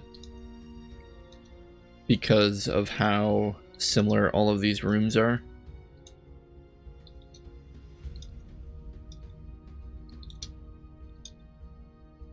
Oh, there is a merchant and a caravan traveling here.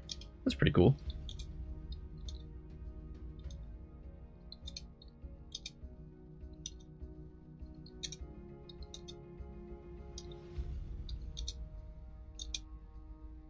Wait, what's this?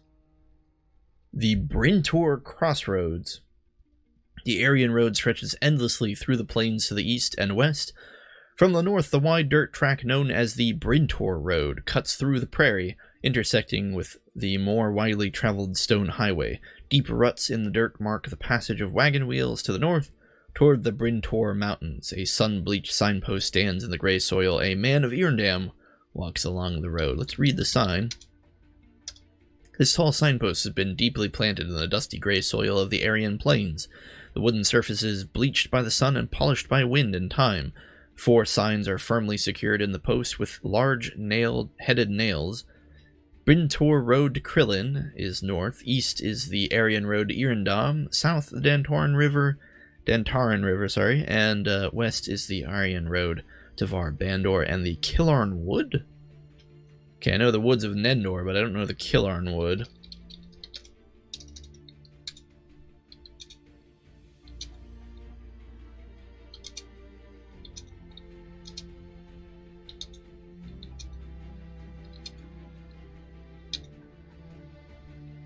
Okay. Well, that's the road-ish. I'm kind of feeling like we should just at least add the road to the map.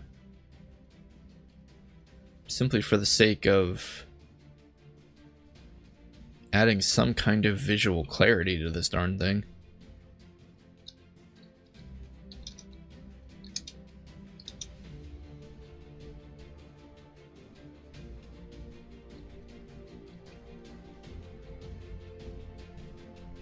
It's not a pretty color, but at least it distinguishes the road from everything else.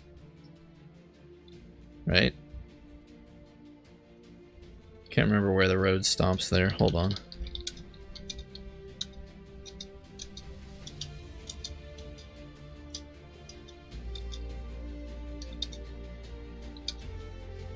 Right here.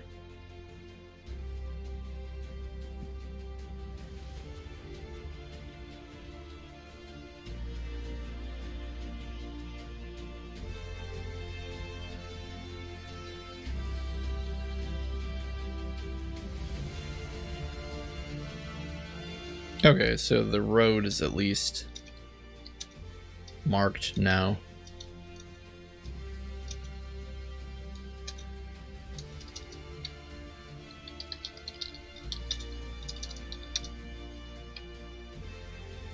Now we're in the western outskirts of Erindam. Erindam. Beyond the bare ground of the city walls begin the grassland of Erindam, a vast sea of green vegetation that stirs and whispers softly in the breeze. The long Erindam grasses grow to your waist so densely as to slow progress through the area. The walls of the city of Erindam are visible nearby to the east. To the south, the Aryan Road cuts through the grass. We'll probably need to make these part of the Erindam map, but for now, we will simply keep them here. What on earth? What is that? You probably can't hear it unless you're listening to this video with headphones on, would be my guess. The flat Aryan plains stretch before you, but we can't go north for some reason. Doesn't really say why. A large tent stands amid the Aryan grasses. Look at the tent. Just a tent. Just a... Okay, let's examine the tent. There's no difference. Let's search the tent. Nothing. There's just a tent out here. Alright.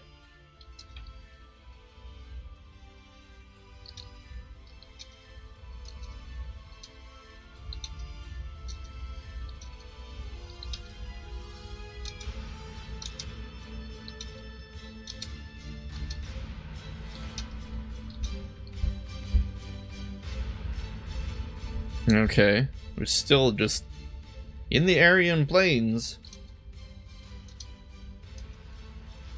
This seems to just mainly be, like, from a game design standpoint, this seems to mainly just be a path from one city to another to make the players feel as if there is, well, to add a real distance between one city and another. A goose!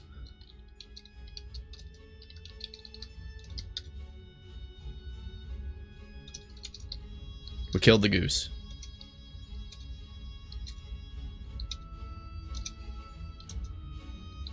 There does seem to be a path. Oh, this is because this is the Brintor Road here.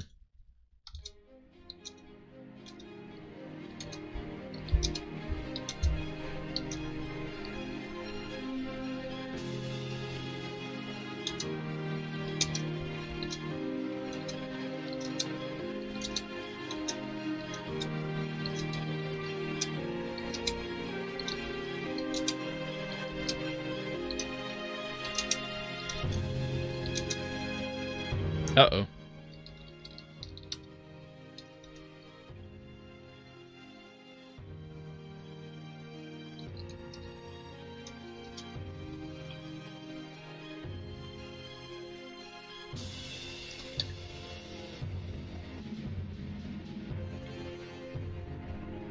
So many rooms to move.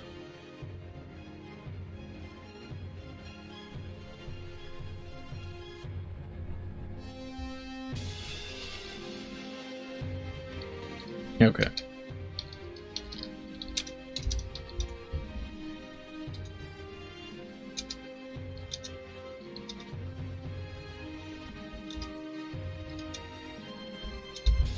What the blazes are they doing up there?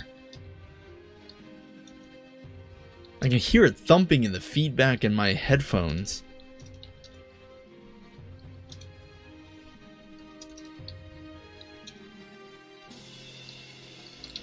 Okay. That took a little while, but now we have it all on the map, and we know that the Brintor Crossroads extends up here, the Dantoran River extends to the south, and this whole thing seems to lead to Irindam, which is somewhere over here. Let's check out the small road. It seems interesting.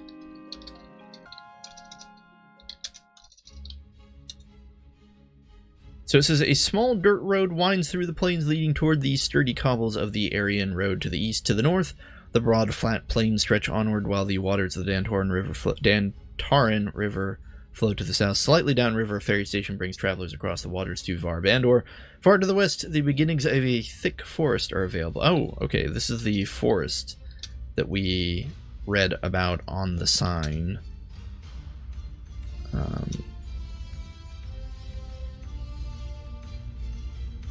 Small dirt road still continues to lead on. However, it says, west, a thickly wooded area is visible in the distance. A narrow path leads into the plains to the north. Okay, so there is a path through the plains here. An old track winds northward across the vast Aryan plains. This ill-traveled path is little more than a shallow depression in the clayish earth, grown now with sparse brambles and spiny tussocks, which stud the flatland.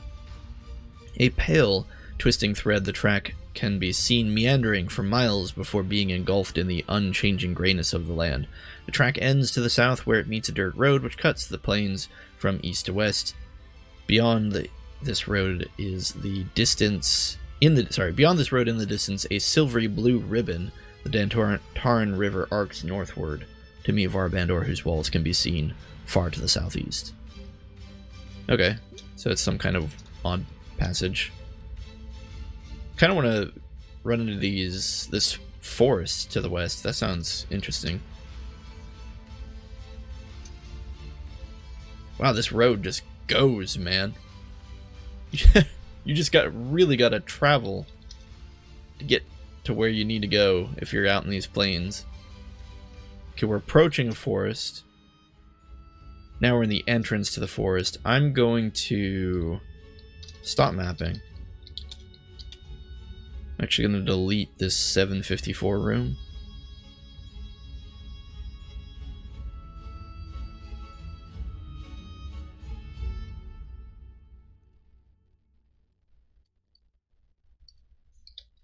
Okay. We're going to go west, and we're going to start mapping a new area.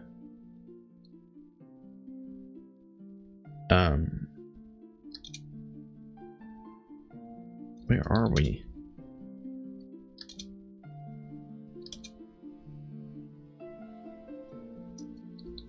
I was hoping that this would give us the name or something.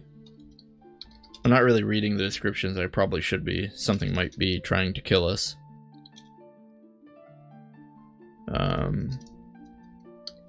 What are our exits here? East? Come on! I was hoping to get the name of this forest. I know we read it earlier.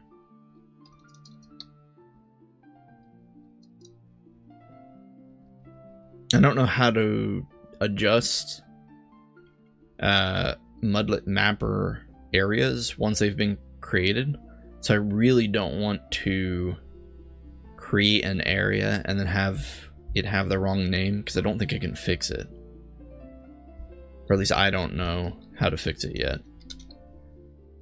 Oh, I really don't want to go all the way back just to read that sign. Hang on, maybe I can... Can I text search it? No. Alright, saddle up, guys. We're going back. I guess it wasn't that far. It was like the halfway point, right? It was the Brintor Crossroads.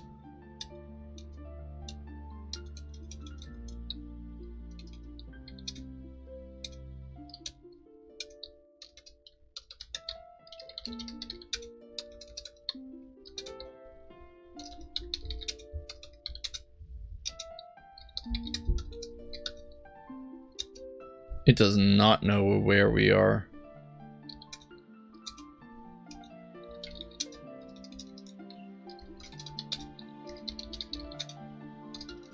There was a sign here. Where is the Brintor Crossroads?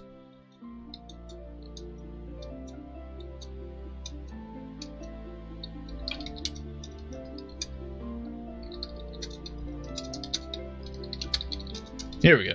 Okay. The Killarn Wood. We're just going to call it the Killarn Wood. Hopefully that's accurate, because otherwise I'm going to need to figure out how to edit pre-existing area names, which I'm not sure I can do.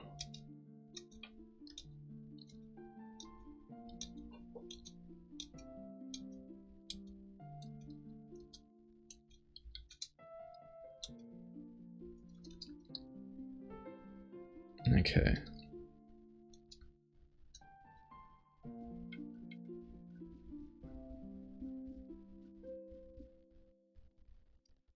I think I can copy that.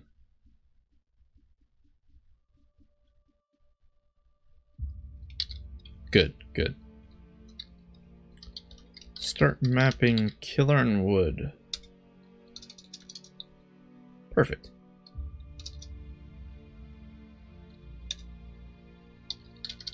We'll stop mapping. 754 is the beginning. And the Aelin Plains is right here. So I said 754, right?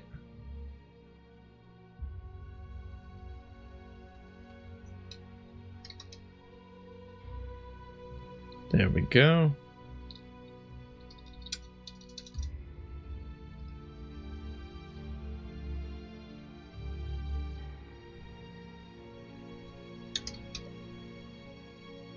Okay, those are connected now. Hooray! now we can actually start looking into this forest. Apparently we're hungry.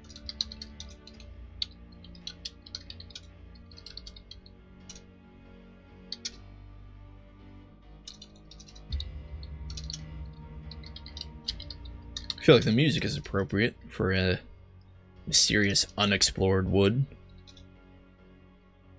We're in a small dirt road, or a road through the forest. A small dirt road winds between the trunks of the massive oak trees, here and there curving to avoid protruding root system overhead. A ceiling of leaves and branches block most of the sunlight entering the forest, and a dim green light prevails. The dirt road turns to the north and the west, and a small break in the trees leads to the south.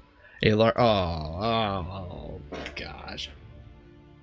Okay, guys, if you didn't know this, I am, I don't know how to put this. Wildly, irrationally, phobic of anything to do with spiders. So, I don't actually know.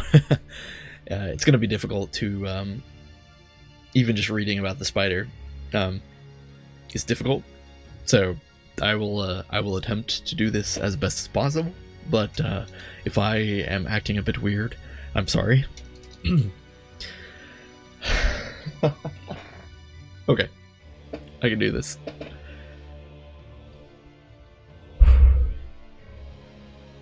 Hey, I can't even read it. Ah.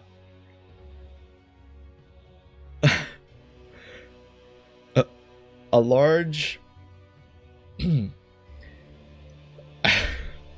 can't I do this? A large black spider creeps through the shadows of the oak forest. There.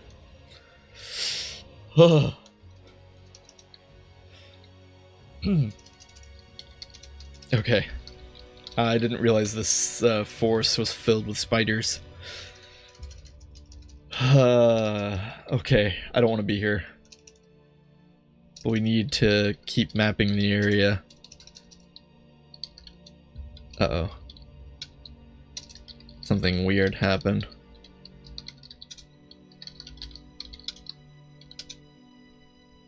For some reason it decided to create a new room. Let's try it again here. Okay, it seems to be working now. Okay, north, southwest. South is a break in the trees. The towering oaks that crowd around part slightly to the south of the forest road, allowing access to a wider break in the dense foliage. Thick undergrowth hinders every step, and gray blankets of lichens hang from ancient branches. The forest continues to the south. A small brown shura? What's a shura? Darts about the forest. Let's look at the shura. Oh, it's wielding something. A blackened thorn. A small brownish humanoid with a malevolent glare on its face and a sneer twisting its sharp-toothed mouth. The shura is said to be a manifestation of the spirits of decay and disease.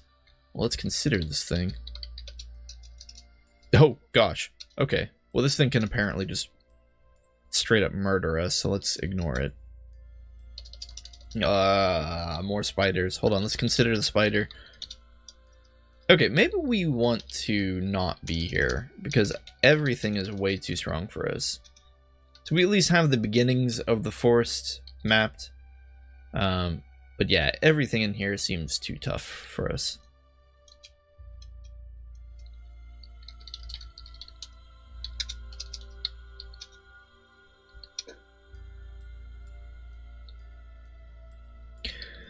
Okay, just go ahead and explore the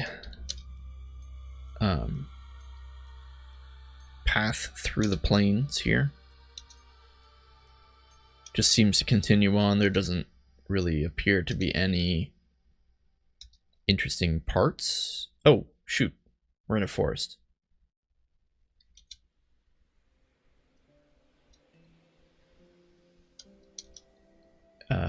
It appears, let's see, when did we actually see something? We were approaching a forest here. As the land rises to the north, the plains abandon their level march and roll like great grassy dunes. Each rounded rise is capped with a small growth of oak scattered with red berry and rowan. Rowan? What's rowan? Gotta look this one up. Rowan. Mountain ash. What? A mountain ash. Oh, like an ash tree. I see. So, small red trees, I'm assuming. Anyway. The ground grows more rugged and forsaken to the north. The little rivulets flow from the higher land, disappearing amidst the reedy marshes in the shallow valleys to the south. The plains flatten and stretch away endlessly. I'm going to remove room 766 here. And just add that like that. Okay, so there's some kind of path through the plains that leads to another forest. I don't know if it's the same Killarn forest. So for now, we're just going to leave that alone. Maybe we should go check out... Oh, we could map... I suppose we could map the river.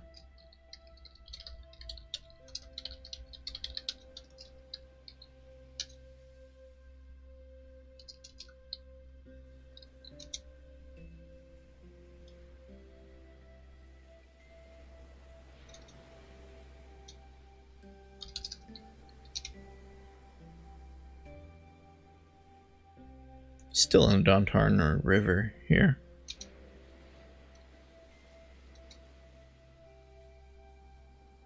Kind of feel like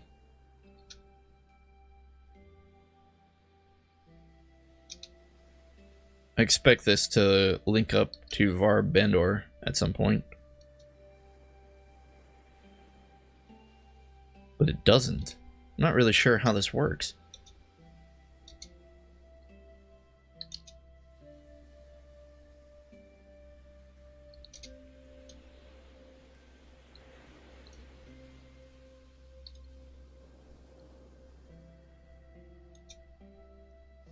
Okay. I think we found where it links. I'm gonna go ahead and color these real quick. Because now we're in the outskirts of Avendar.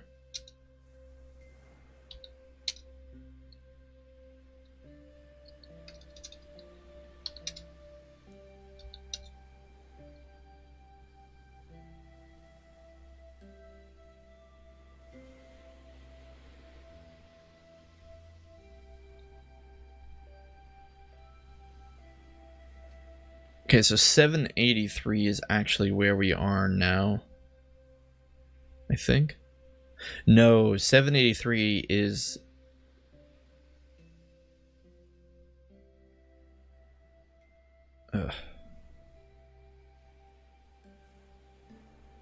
Area to area transition is always a little tricky. So 660, we have the ferry station. 661 is the river. And then right after that is the room that we're in now.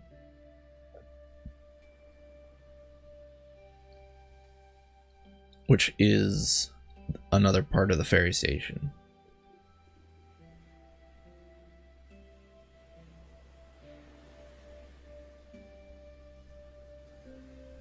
I'm not rightly sure the best way to do this.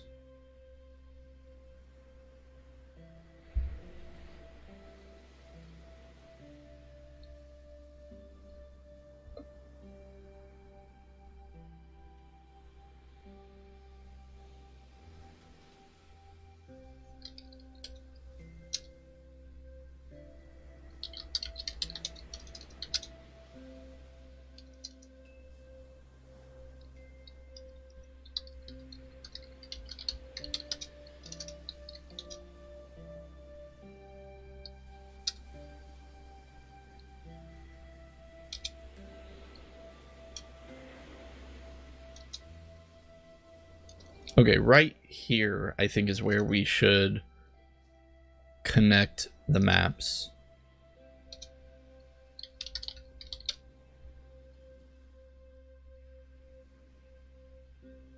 Since the rivers are kind of a gray area as far as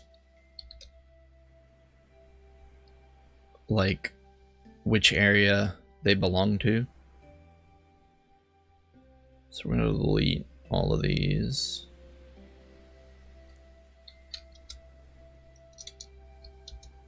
And this is 773. And we want it to connect to 789.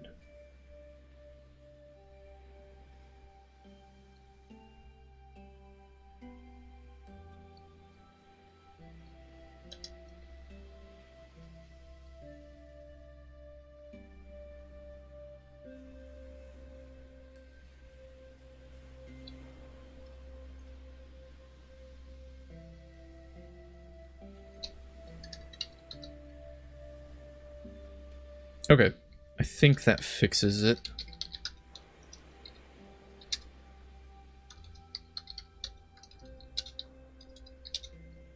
Yeah.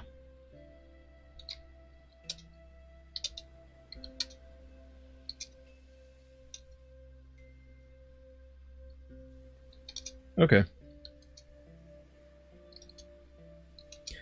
Now here's something odd though.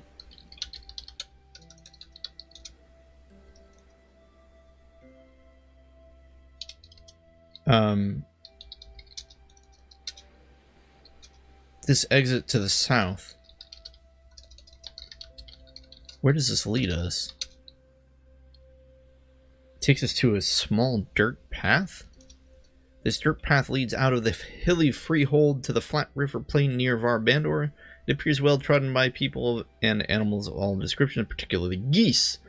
Wagon ruts have given some sign of the commerce between the farms and the city, bringing crops and honey to the river traffic.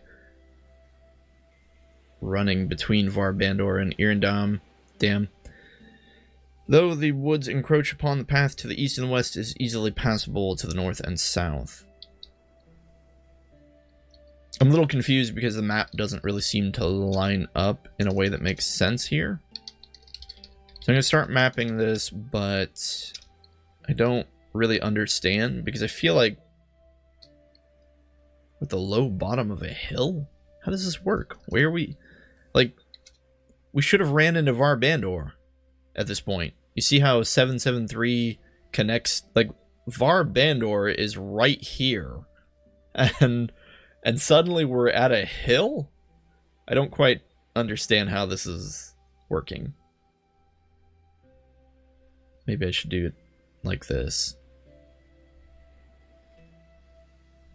That will at least visually help me perceive what is going on here. A green... Whoa, whoa, whoa, green serpent. Hold on, let's consider the serpent. Are we in danger? Looks a bit tough. Okay, probably fine. We won't panic yet.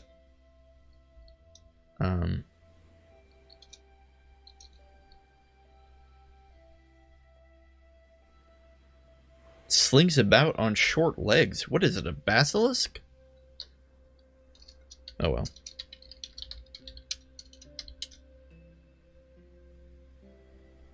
And to the north, we're atop a low hill. You stand atop a low chalk hill. To the north, you can see the long, dusty decline leading down into the shore of the Dantaran River. Birch trees grow down the hill to the west, their flexible tops on level with the ground on which you stand. Eastward, a small dusty road has been cut into the hillside leading north to south. Broad beech trees ring the top of the hill. Ring? Ring the top of the... Oh, ring, like form a ring at the top of the hill. Their positioning is such that it is not clear if they were planted in this ring or grew naturally. Both are possible. A simple chalky boulder protrudes from the hilltop, its top worn smooth from apparent centuries of use as a bench. The hill drops precipitously for a short distance on all sides but one. The only safe way down is south. A druid initiate lazes here. Let's consider the druid. Druid seems like it would just murder us if we tried to pick a fight with it. Let's look at the druid. This young male Caladeran is rather pudgy for one of his usually slender race. His skin is deep, burnt sienna, textured slightly. Short, spiky hair is cut in the fashion of Var Bandor, and he carries himself with indolent carelessness. What kind of... Just some druid out here lounging about.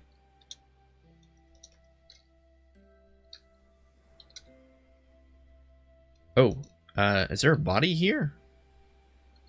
Okay, well, we're in an open field. This wide open field stretches out around you, inclining ever so slightly to the north. A copse of silvery bright birch trees grow in that direction. To the south, a low wall of stacked stone stands at the edge of a small gully. The field is full of verdant, knee-high wildgrass, each stalk tough and woody, though quite green. A low thatched building is visible to the west. To the east, a hill gently rises, the chalky rock showing through the grass in spots. Exits are northeast west. A loose pile of cut grass lies here. There are 3 bound sheaves of long-stemmed wildgrass here. A human farmer steadily swings his scythe. A farmer's son plods along, binding sheaves of tall grass. A bright green snake slithers through the tall grass, and the snake and the farmer's son and whatnot continue to do what they're doing. Let's consider the snake. Okay, so the snake is no big deal. Let's cast him on the snake. It does seem dead. Let's take one of the sheaves of grass and look at it. Let's try to identify it. It's heavy. It's made of plant. We'll just drop this. Probably don't need it. And it doesn't really seem like the farmers would appreciate it. It does, however, say here that... Where did it say it?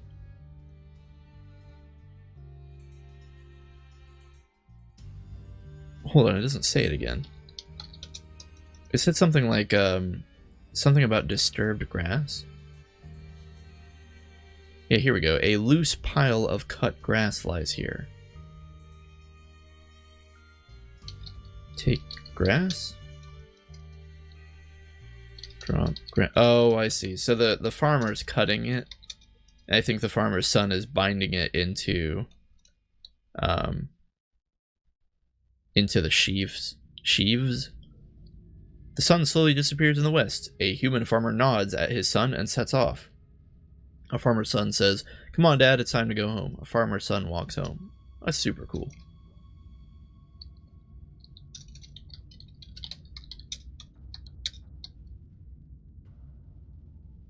We're in a copse of birches.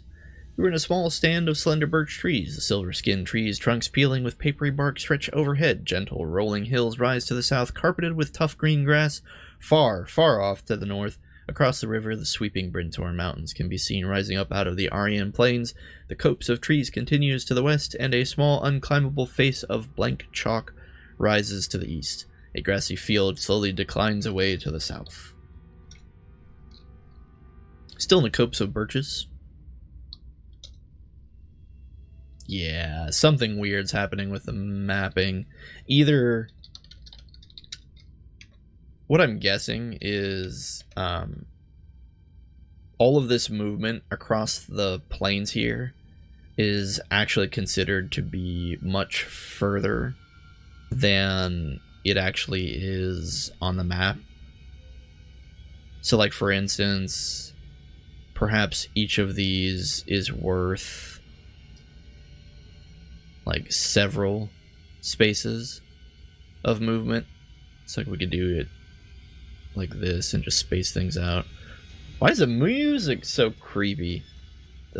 I said that weird. The music.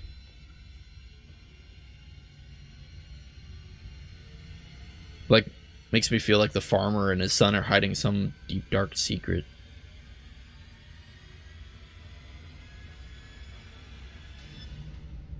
They're actually murderers.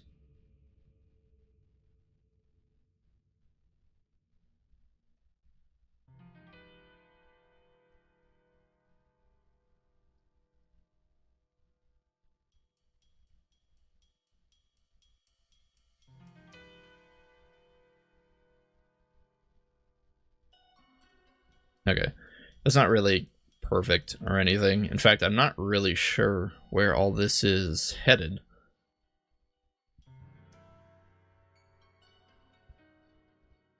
Considering, again, the oddity that is the fact that this 773 leads right back into Avendar. Right here. So the whole thing does seem odd.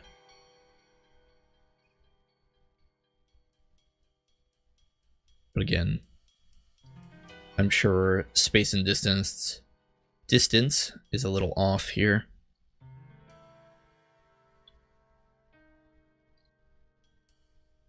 Regardless.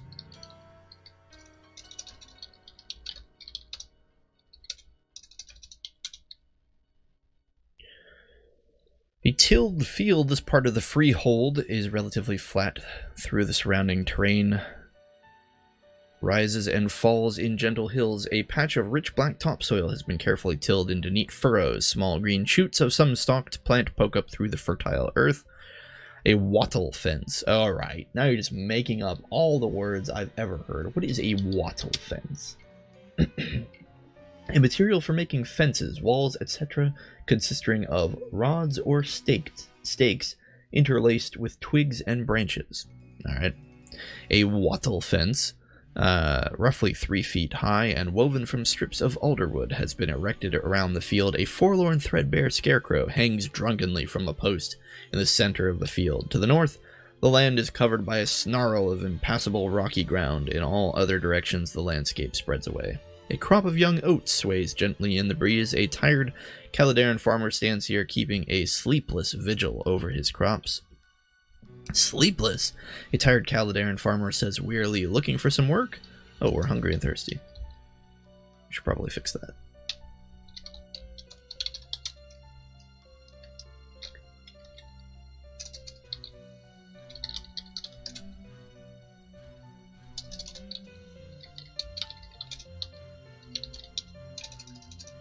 Oh, Downland's hair was here. Yeah, we can do some work. Begin. Say yes. The Caladeran farmer emits a long, creaking sigh of relief. He says, "I've got this field of oats out here, but hordes of dust geese keep eating them. I've had to spend every night for a week watching the crop." His expression brightens. "But now that you're here, you can watch it for me. You'll need something to pitch at the geese. Anything will do, but here's a bag of rocks. Though between you and me, I'm not too picky what happens to the blighters. Be sure to hit the geese as soon as you see them. If the crops are still here when I come back, I'll be sure to reward you. And now, to bed. I'll be back in about 4 hours." Okay. So I think he gave us a bag of rocks, but I think we're allowed to also murder them. So I'm just gonna prepare immolation. Immolation. A crop of young oats. Oh, no, no.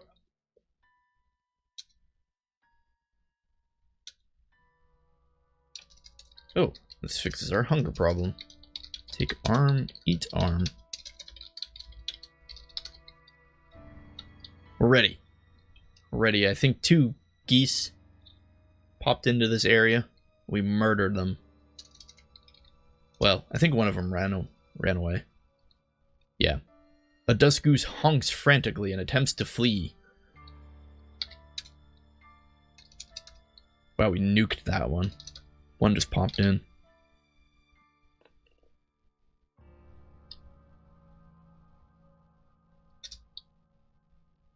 This is actually a really good quest for getting food. They keep running away, but you hear something's death cry. Oh, right, because immolation deals damage over time. I always forget that. It's hard to remember because most of the time we use it in the middle of combat and things don't run away.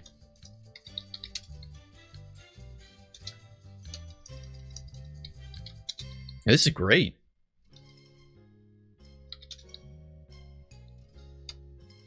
This would have been...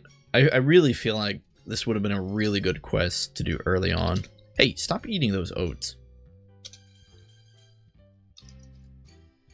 Because it would have provided food.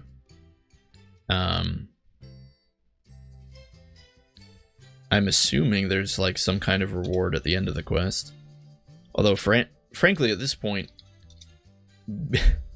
getting to just cast fire at random ducks is too funny.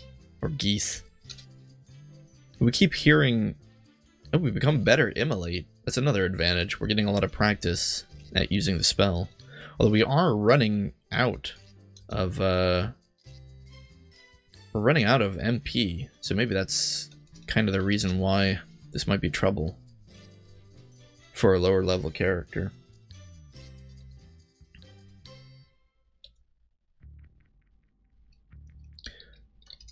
I kind of want to leave because we kept hearing the sounds of death of certain things off in the distance.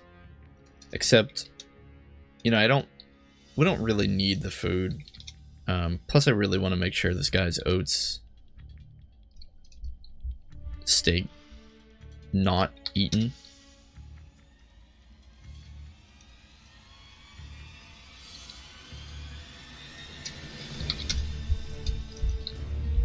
We really are going to run out of MP, though. Two things died off in the distance.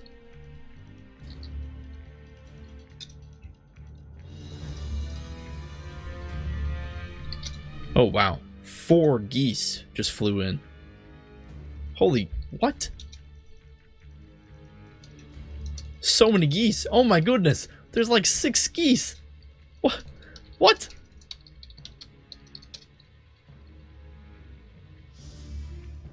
Oh my goodness. Okay, the calendaring farmer returns from his map. They all left.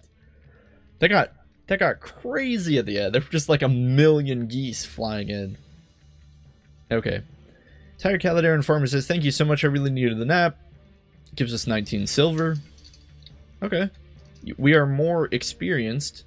Doesn't say how much experience, but we are more experienced. Let's check out the surrounding... Oh, wow, look at all those geese. There's 4 corpses here. We'll eat the brains. We'll also kill the geese. Might as well, right?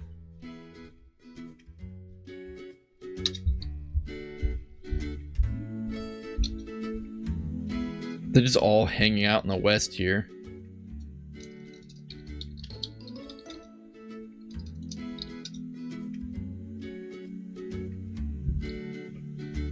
Tail of a lesser dusk. Wow, there's so much stuff. Take tail. Take tail. Take arm. It's another goose. Just kill the geese.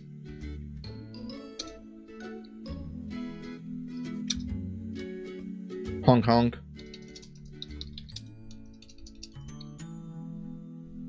Aw. Our items decomposed. I guess that's kind of the bad thing about food that comes from the monsters. Is that... oh no, we've gorged ourselves. Is that it decomposes.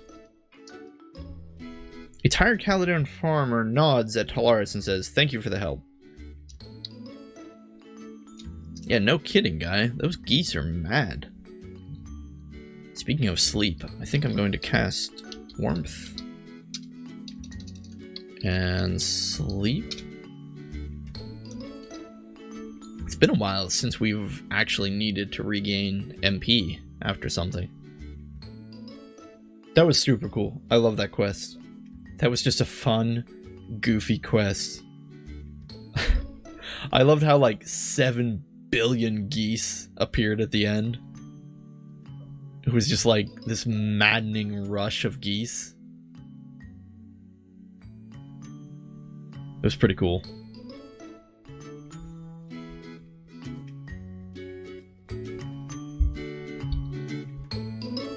I wonder what our score is. How close are we to actually like gaining a level?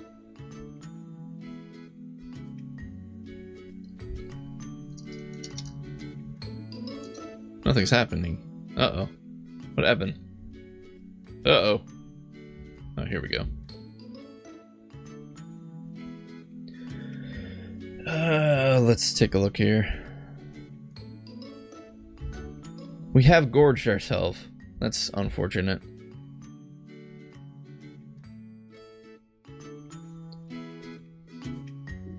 We have a lot of exploration points. Experience, we're still... Oh, right. Forgot to read. We're level 27. Oh, we are level 13. When did that happen? I feel like we were level 12 for a while. And... Alright. Did we get anything for becoming level 13? We are skilled in our dagger somewhat. Concentration of 83. Let's... What is it? Spells? Is that how we do that? Yeah. Nearly 100% in immolation. Makes sense. Armor's pretty low. Detect invisibility. That one's... Oh, you know, we could have used that when we were up on the tower. When that invisible dude kept jumping out of the shadows and murdering us. We use burnout occasionally. Inflame. I don't remember what that does. I think that increases our hit chance. I need to remember to use that. Infravision. Okay, we could use that if we ever lose our pendant. And we need to see in the dark. Scan. I don't think we ever do scan. Let's test that out. Oh, we're level 13. We can now use Evoke Hatred. That's that spell that... what was his name? Well, I have it written down here. Liritsu was mentioning that spell. I don't think Talaris is really a big fan of manipulating the emotions of people in order to make them kill each other. So we're probably... I think we're going to roleplay and not learn that spell. We're not going to train it or practice it.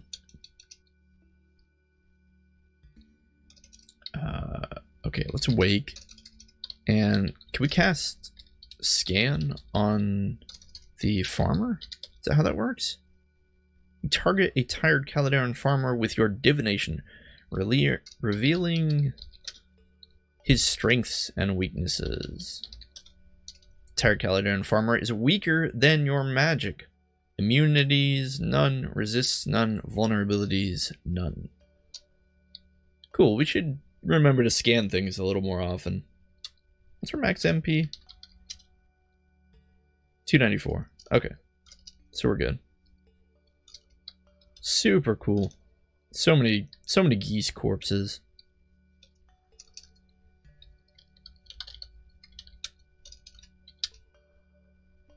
Wow. There's even geese corpses over here. Oh my goodness, I wish this map made sense. Like, geographically, I don't understand how we haven't ran into Avendar yet. Doesn't make any sense to me. Like, Avendar should just be right here. Oh well.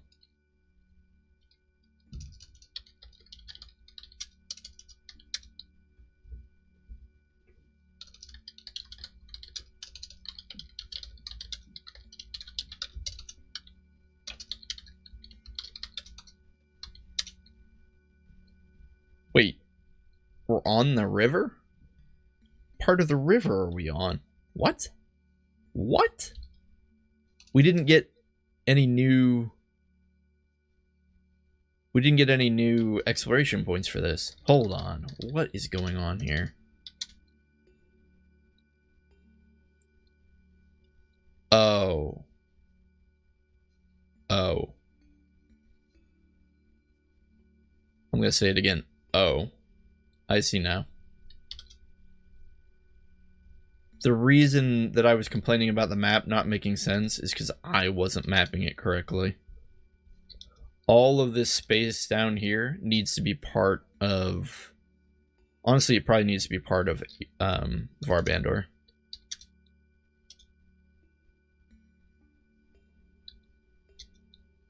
Probably.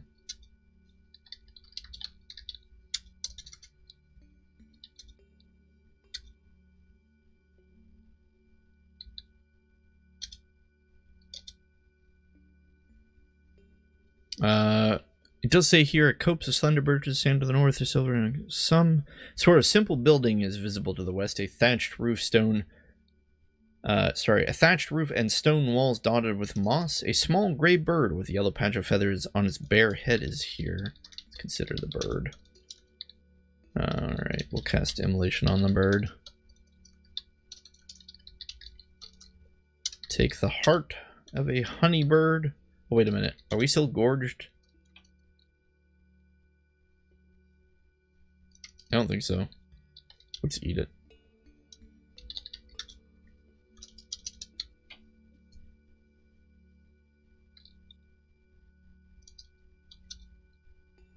Uh-oh. A path through an open pasture. A small path makes its way through an open pasture. Here, the terrain is gentle, rolling hills slowly decaying into the muddy shallows of Jasa far to the south, and smoothing down to the Aryan plains far to the north. About you, tough green grass carpets the area. The hills which slowly rise around you appear to be comprised of chalk. Bits of white stone show through the ground cover. The path continues to the north and south. To the west, a low stone wall of crumbling chalky limestone blocks the road to the crude bricks stacked without mortar. Wait, what? Oh, I see. The wall is stacked with mortar. A barn squats to the east. Does it? I don't remember running into a barn. A low limestone barn squats here. Oh, okay, so it's just in this area. A low limestone barn squats here, moss dotting its side and dark thatch. A downland's hare watches its surroundings alertly. A small gray bird with a yellow patch of feathers on its head is here. A dark, bearded human farmer stands near the barn. Hello, stranger. We could use some help hauling hay. Pay you for... Oh, right. Hold on. The map is blocking it. Pay you for it, even. If you want to help, head east to the grassy field. Sure. I think we ran into those guys already, actually. It was like the farmer and the son, and shoot, we have no water.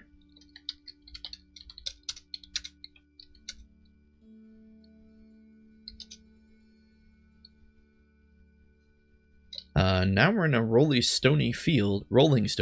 Undulating hillocks of stony ground stretches away from you. Sparse, tough grass grows here and there, but the soil is poor and choked with rocks. To the east and south, the terrain flattens and becomes more green. The rocks continue to the west into a barren field of stones. Farther to the west, the downland descend to the intersection of the two rivers outside the distant walls of Avendar. A stone retaining wall of crumbling chalky limestone rises to the east, blocking travel in that direction. A dusty brown goose waddles nervously. Now we're in a small stand of yew trees. A group of perhaps a dozen yew trees grow here and there, and they clutter in a loose cluster. The puffy evergreen branches dense with short, deep green needles. The rolling terrain about the trees is somewhat rocky, dotted with patches of sparse grass. A small bare clearing, dusty and littered with needles, sits among the yews. The liveling freehold extends in all directions under the open sky, the ground becoming generally more fertile to the east and north, and stony and hard to the south and west. So perhaps this is the Litheland? The Liveling freehold? Is that where we are right now? Seems to be the case. Now we're in an overgrown field. This field is decidedly overgrown. Once tilled, the remains of wooden fence posts can be seen among the profuse weeds which choke the soil here. The terrain is almost impassable but for thin patches which seem to run in all directions, converging in the middle of the clogged field. All around you, the terrain of the Liveling freehold grows wilder and less cultivated. The rolling hills covered with green grass, a chalky hill rises to the west, and the trees crop up to the south and east. Northwards, hillocks of cleared soil have been planted with rows of grapevines. The open sky spreads above you. A russet-colored fox prowls here. A downland's hare watches its surroundings. Okay, we really need some water, so I'm gonna go north. Now we're in the small vineyard.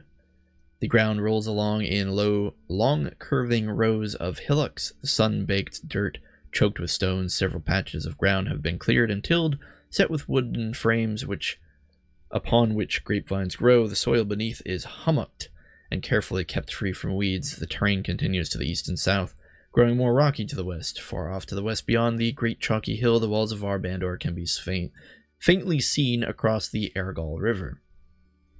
There is a broad wooden tub for gathering grapes here, a dusty brown goose. Keep going west. Stony field.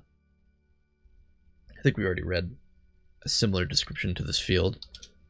We'll go south.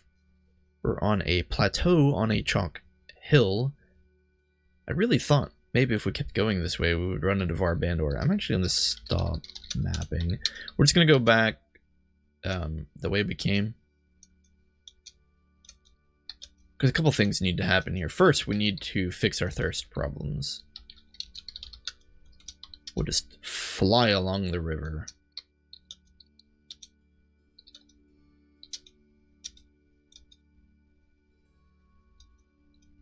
Go back to the fountain of Avendar.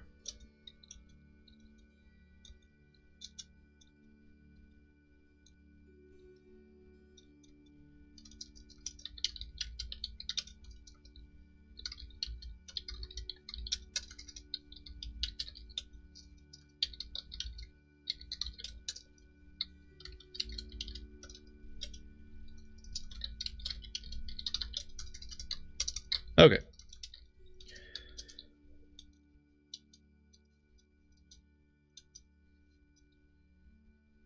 Second, I think we're mapping in some very odd areas here.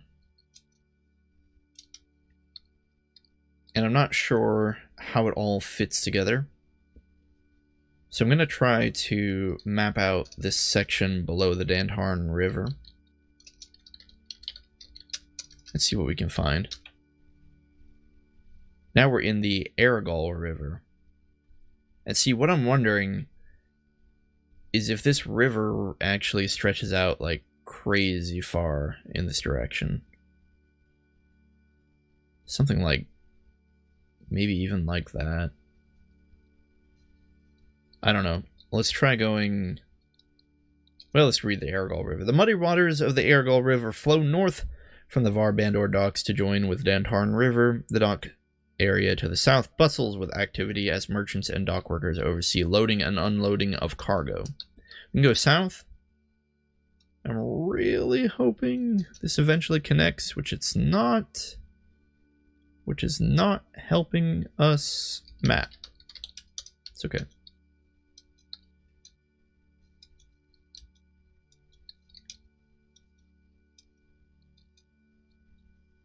We'll do it like this.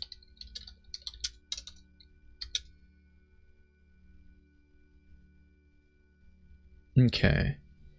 We are by the docks. The wooden docks of Avendar are arrayed to the west, bustling with merchants, travelers, dock hands, and various other people. The walls of the city itself rise beyond the dock area, grand stone edifices designed to project the inhabitants of Avendar. The river Ergal flows northward to the flows northward to a junction.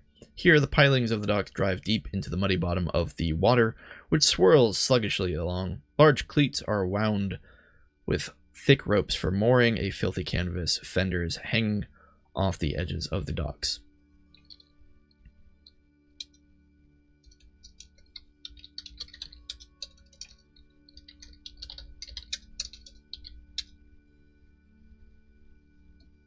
Okay, yeah, there is some serious mapping concerns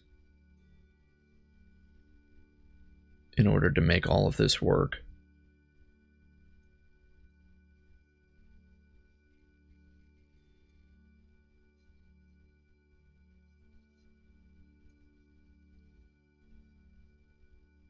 Because it says we're by the docks, but we are definitely in water right now.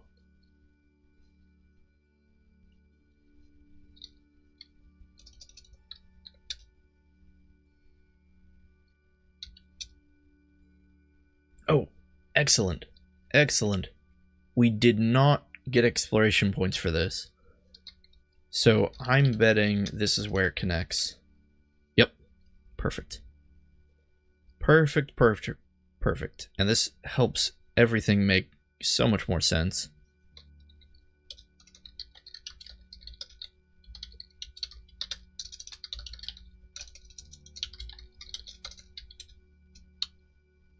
Wonderful.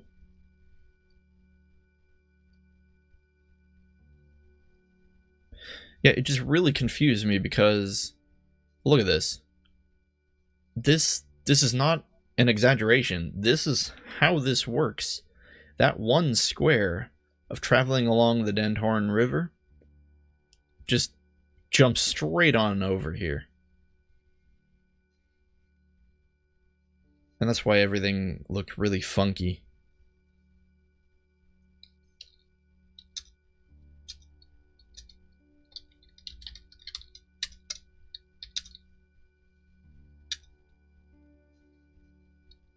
Since we know we can fly now, we might as well fill in the gaps of all of this stuff. Although we'll have to stretch a lot of this out manually, which is fine.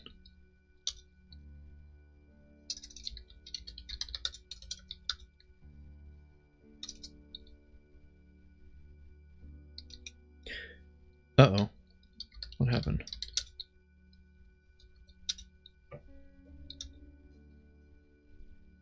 What on earth?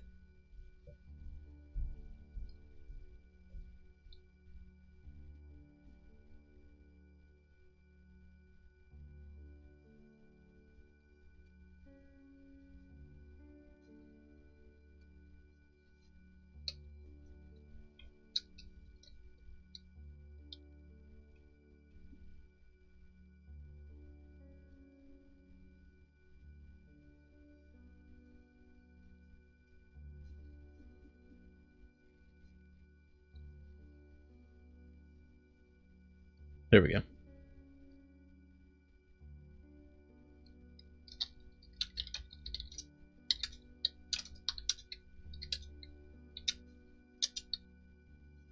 Wait, why did we jump like that?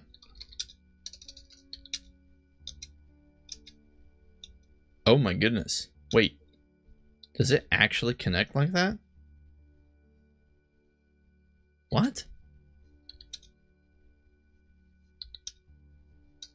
I am very confused.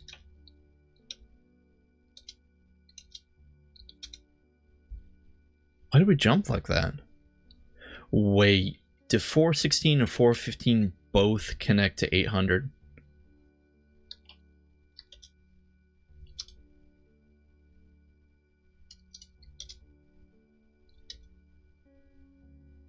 And 803 is merely a myth. I think that's what's happening. Who did that? Who designed these rooms to work like that? I think I'm gonna have to delete a lot of this.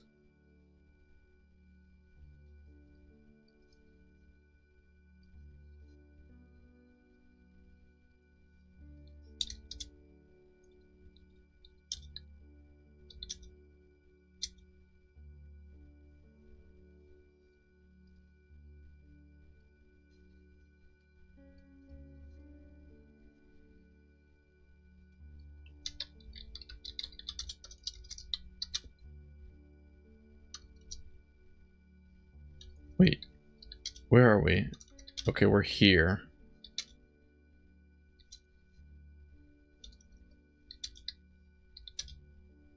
Oh, I've confused the mapper so much at this point.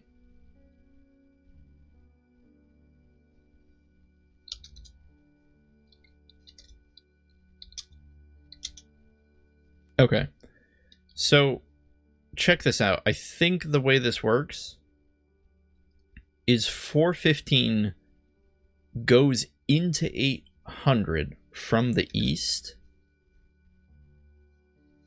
but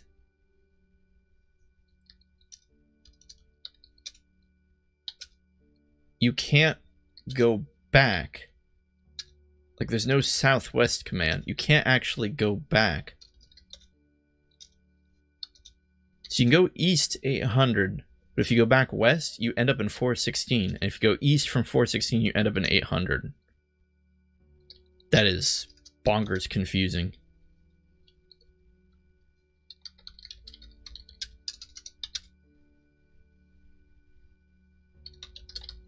And now we have this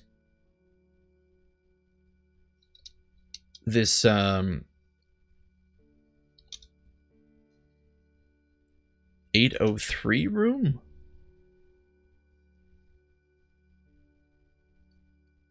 Wait, what? Okay, 415 has an eastern exit that I forgot to add in. And it leads here.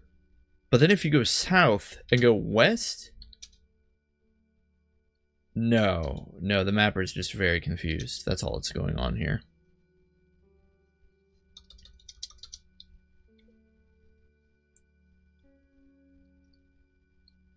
Because I think this is what's happening, actually. It's working like this. So if we go west, well, we should be in 415. Even though it thinks we're in 405, we're in 414. So if we go north, and then north again, we should be in 416. Except we're not. We're like somewhere completely different. What is going on? Let's just put this over here for the time being. Let's start with what we do know. 414 is what we do know. Now if we go east from 414, where do we end up? It thinks we end up here in, what is that? 803? So theoretically, if we go north, we should be in 800. Okay, so that works.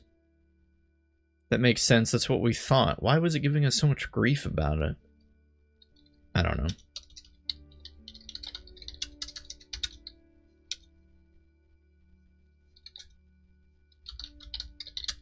Okay, so all of this was just caused because... Oh my gosh, it's doing it again, I think.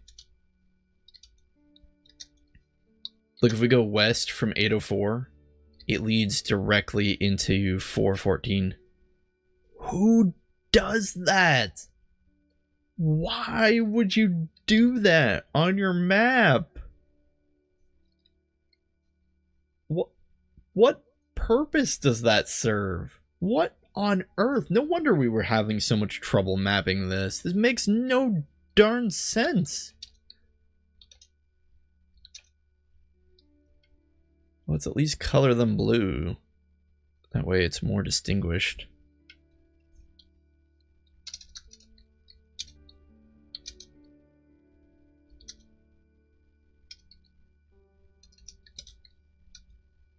Now why does it keep bopping us over there?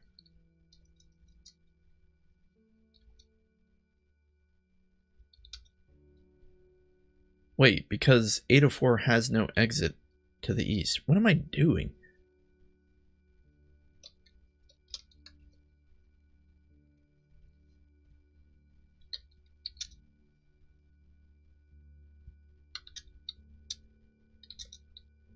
I think quite possibly I just don't know where I am anymore.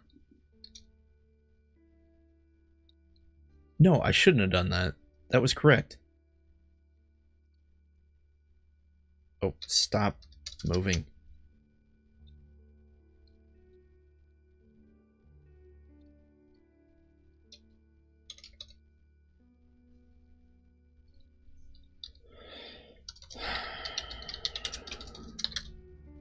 This is very confusing.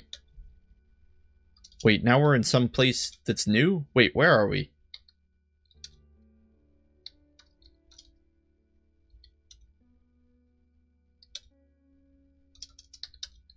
Oh, I don't even know where we are anymore.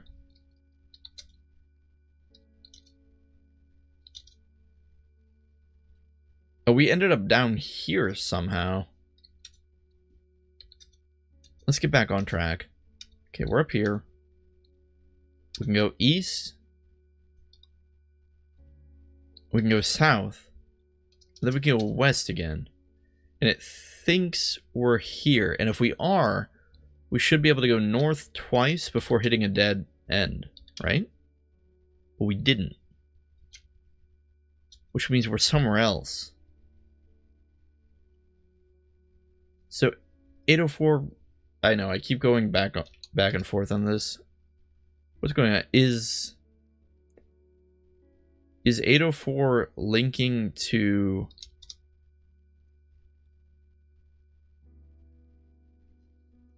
Well, what is it linking to? We're outside the Eastern Gatehouse somehow.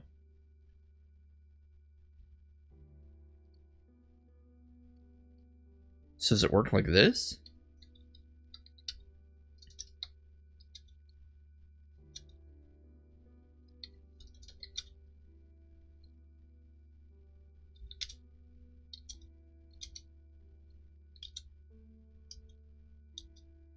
No, it's just doing more extremely goofy mapping. This river makes no sense whatsoever. Like, nothing about this river makes sense.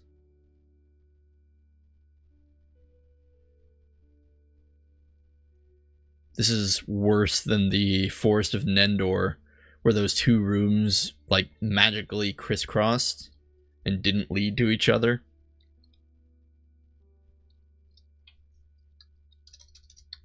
Because I bet if we go east from 413, yeah, we end up...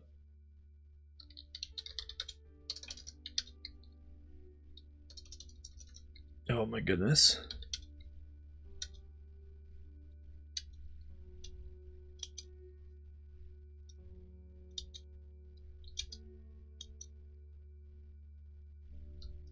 Even the mapper doesn't know where we are.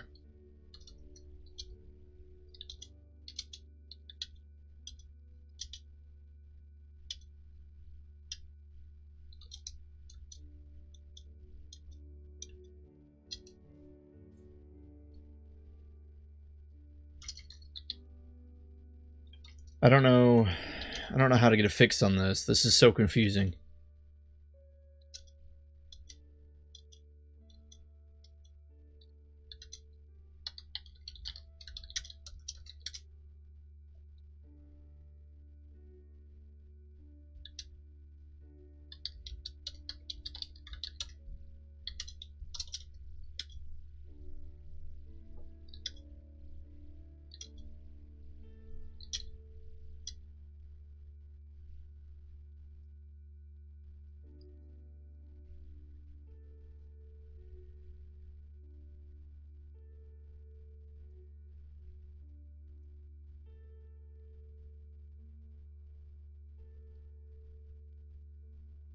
Oh, this is ridiculous.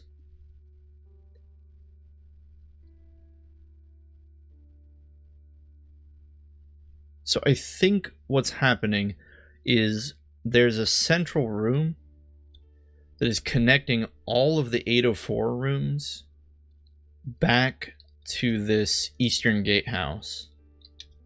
I think that's what's happening.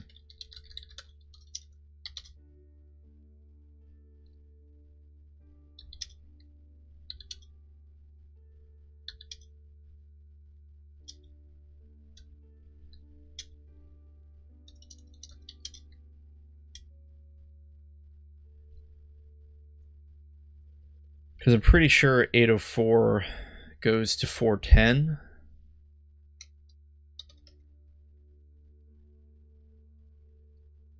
And then 410 goes to 804, of course. Well, I say of course, but it's not even guaranteed anymore. So hopefully that helps.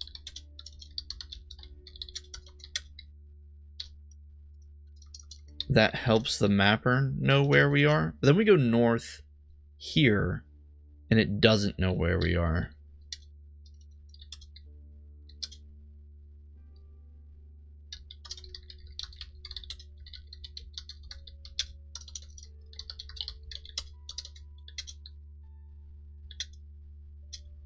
Okay, we can confirm that this is accurate, at least, right? Like, that movement there is accurate.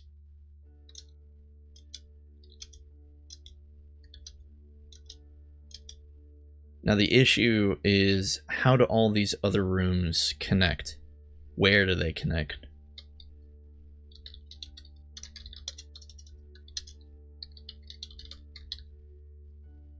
Actually, you know what? I'm not even going to use the mapper. I'm just going to do this automatically. We'll go east, east,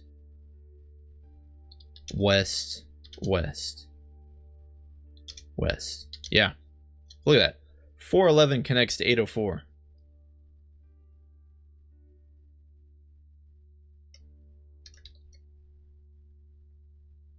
But you can't go from 804 to 411. They like cheated on the movement. So we're gonna go east, then we're gonna go west, west again. And 412 connects to 803. So it's not a one-to-one connection. Once more, we'll go east, west, west, and 413 connects to 803. Yowza. That is just some funky movement right there.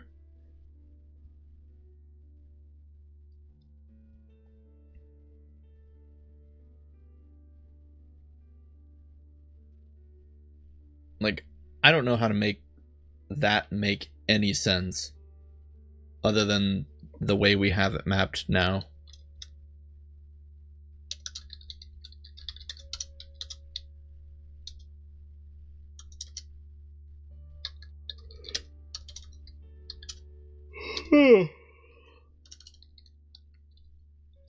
Alright, let's make sure this actually works.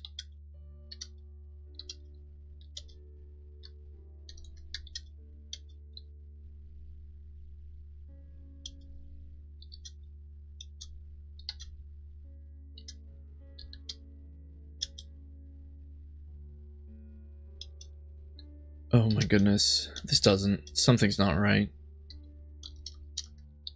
Look at this. We go east, then we go west, then we go north, north. Oh my gosh. There's an extra space somewhere.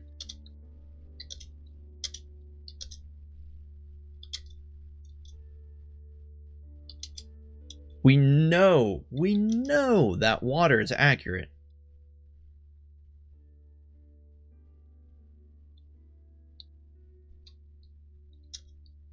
But when we go from 413 and we take an east, and we go back west, we hit north, north, north. We have to take 3 norths, something like that. Which means something is very wrong here.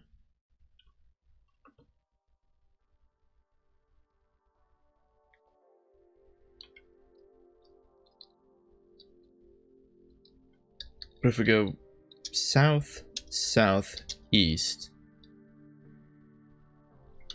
south, west, west, it leads us right into the eastern part of Avendar. If we go here, go north, north. Oh. Did I not map one of the sections of the... What? Hold on. What is going on here?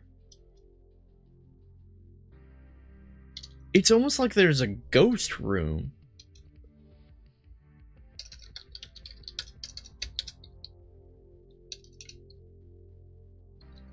What on earth?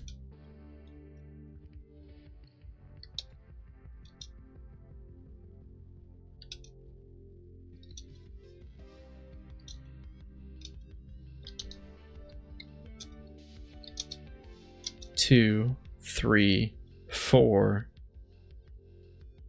Wait, 5. Okay, that's correct. 1, 2, 3, 4, 5, 6. That's correct. Now we go east, north, north. This is correct.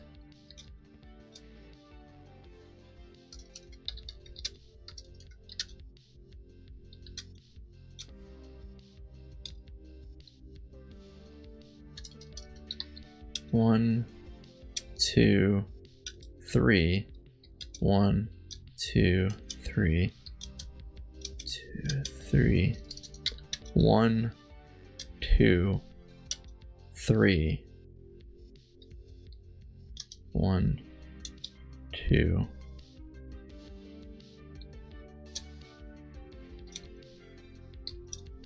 Why is it when we go south there's an extra space? Why is there an extra space here?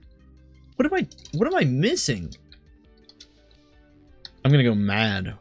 1, 2, 3. 1, 2, 3. 1, 2. I'm not missing anything. I'm just insane. We know that works. That part with 411, we know that part works. Okay, now 412. North, north. It's almost like 803 actually leads back to 413 is what's happening. Except it doesn't when you go from 414.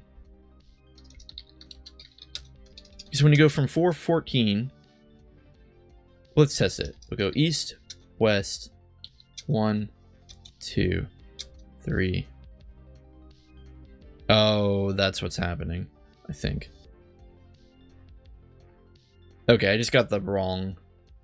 I got the wrong room linked. It actually works like this. I am so sorry. That took me so long to figure out.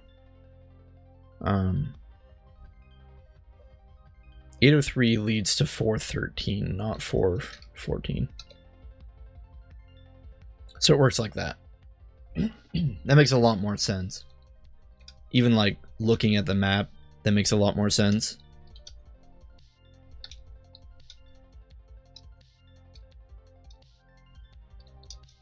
Okay, so to confirm this works, we'll do this. We'll do this.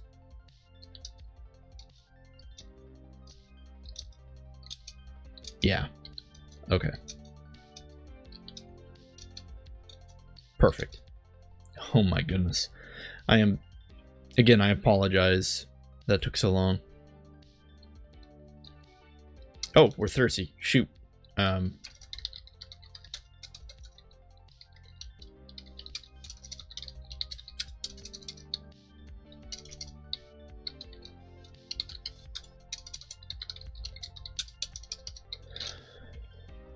Wow. Alright. Well, that mystery's been solved. I'm sure that the other rooms follow suit. So I'm sure if we go east, we'll end up... Yeah. It's 409 leads to 804. I think they did that maybe to simulate that traveling on the water is faster. But boy, was that confusing.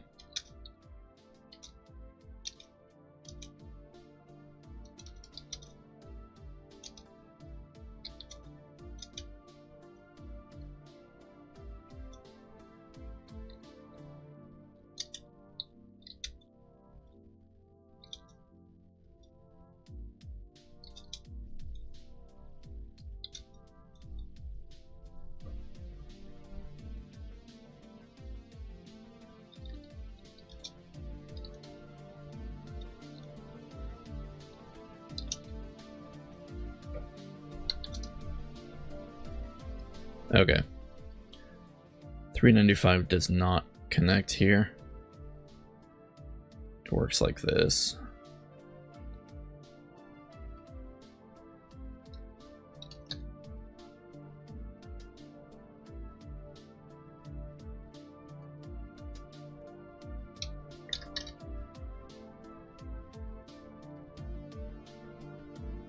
Similar to the way it worked up above.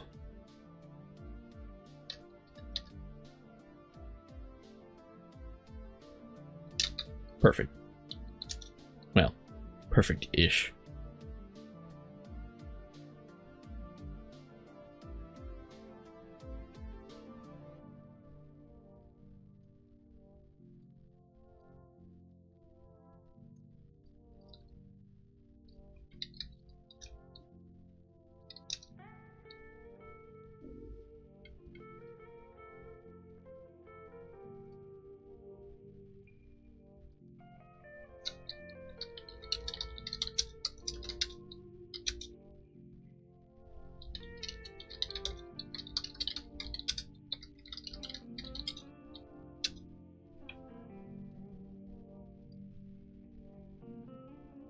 And this room just goes north-south, so we don't need to worry about any funky movements.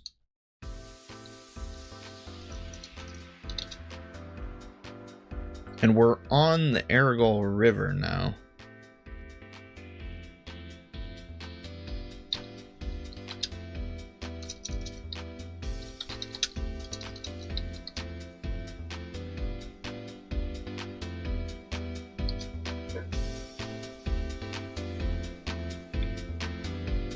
We're at a grassy slope.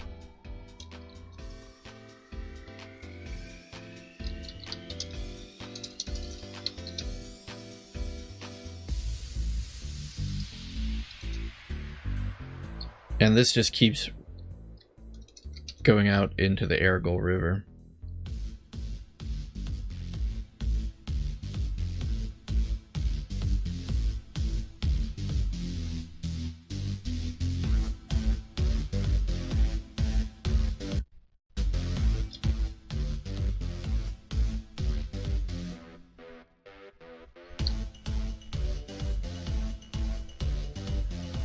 That still doesn't explain how it links up to the Lithling, oh, whatever that was called, the Lithling Expanse from the Aryan Plains over here. This part. I don't know how that part fits in.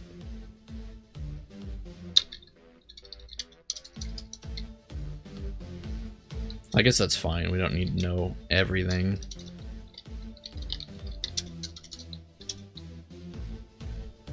And these are all new pieces of the Argol River, so I don't think we're not going in places we've already been.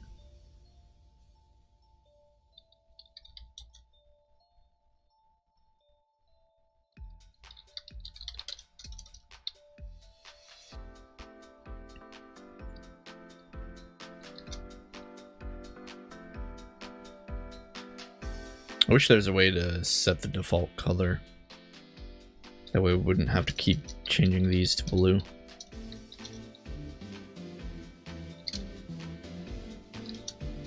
We're just going down the river. Might as well.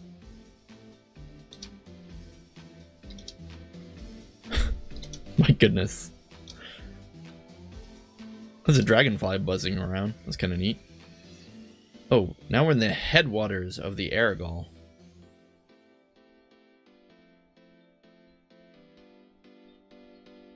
I feel like we're getting a little off track here.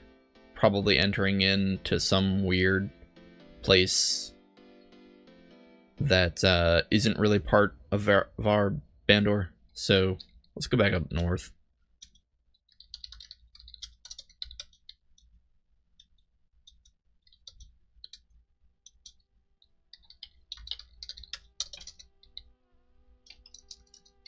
The plains along the river are long and white. There are no trees and no shade, and the river runs between two lines of high grass in the sun. It is very hot.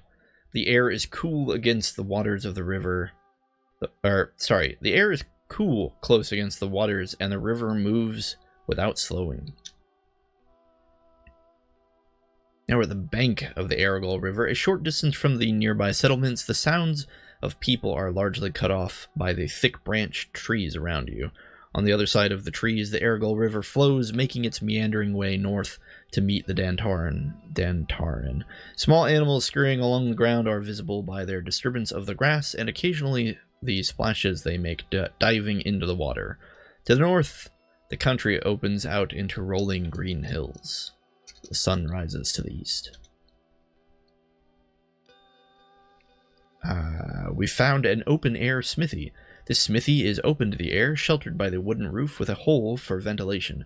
At its center, a great stone furnace glows red-hot, its enormous leather bellows protruding from one side. From a row of hooks along one side of the surface, various smithing and measuring tools are hung. Near the furnace is a huge iron anvil, along with a barrel of water.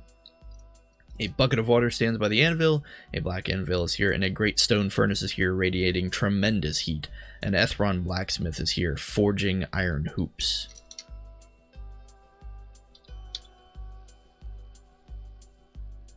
To the west is a square yard. A tall oak shelters this open yard. Roughly square, L-shaped fences block off the corners.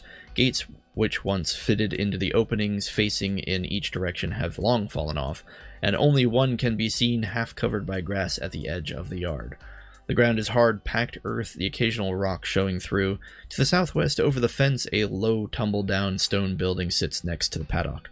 East, the smells of fire and metal hang about what seems to be a smithy. Two small houses sit to the north, slightly ramshackle and unkempt. Weeds grow around a tired, tiny farmhouse to the south. A single bright yellow forsythia bush, growing beside the door. Westward, the open lands of the freehold spread out, a path meandering its way along through them. A downland hare watches its surroundings alertly.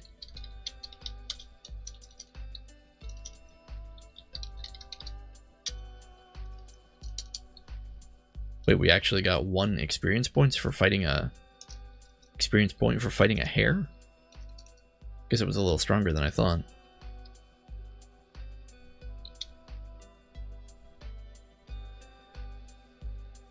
To the east, a green open field, tough green grass covers the hilly country of the Western Liveling. Yeah, we're back in the Western Liveling, which I think needs to probably be its own area. And there's a way to mass update squares and to belong to a different area, and I'll take care of that later. Tough green, yeah, okay. The Western Liveling rising and falling slightly with the rolling hills. Southward, the waist-high grass is increasingly dotted with a shrub or low tree, as the terrain draws closer to the Ergal River and the marshes of Jesa sit beyond. A wooden gate opens into a paddock in the same direction, a small farm outbuilding leaning next to it. East, a fenced-off yard of packed dirt stands in the shade of a tall oak. Small buildings surround the yard, forming a small hamlet. A path meanders west, and the opening country rises northward to a chalky hill. A scrawny young pig boy stands here glancing about in agitation. The pig boy looks pleadingly at you. "Will you help me? I'm in so much trouble." A scrawny pig boy chews on his filthy net. What is a pig boy? What is this? Alright, let's look at the boy. This young boy appears to be about 8 or 9 years old. Reed thin, his elbows and knees are quite prominent, and he is covered in mud. Large ears protrude from either side of his head. A shock of vivid red hair tops his head, and he might be freckled. It's hard to tell with all of the mud. A scrawny pig boy is in excellent condition. I see, so it's not really like he's a pig, he's just dirty. Okay, we'll help him out. Sure. What's up? Say help. Say... What do we do?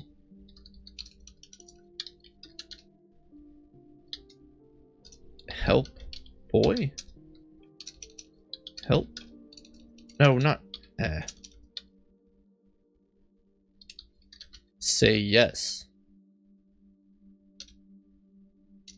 A scrawny pig boy heaves an enormous sigh and says, Thank all the gods. I'm supposed to watch these pigs, you see, but 3 of them escaped through the gate. Yeah, those gates don't even exist anymore. If the farmer finds out, he'll feed me to the serpents for sure. I'd go after them myself, but I can't risk letting the rest of them find out. You'll need this. A scrawny pig boy gives you a muddy crook. You'll have to herd the pigs where you want them to go. There's 3. Once you've gotten them in here, make sure you close the gate. I didn't think the gate even worked. Open gate. You open the crude wooden gate. Close gate. Okay, we'll open the gates. We'll keep an eye out for this boy's pigs. He gave us a crook. I think that's like a thing used for herding animals. A muddy crook. We'll wear the crook. You stop using a copper iron dagger. Copper iron dagger. Copper dagger. You stop using a banded iron shield. You wield a muddy crook with both hands. You don't even know which end it's up on a muddy crook. Yeah, to be honest, I don't even know what a crook looks like. Google. What does a crook look like?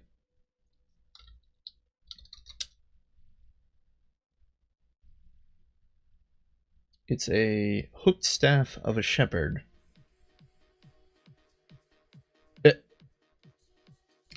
Of course, I type in crook in the Google image search and it comes up with several politicians. Alright. I see. So it's a shepherd staff. You know, like the kind you see in nativity scenes, that kind of stuff. Okay.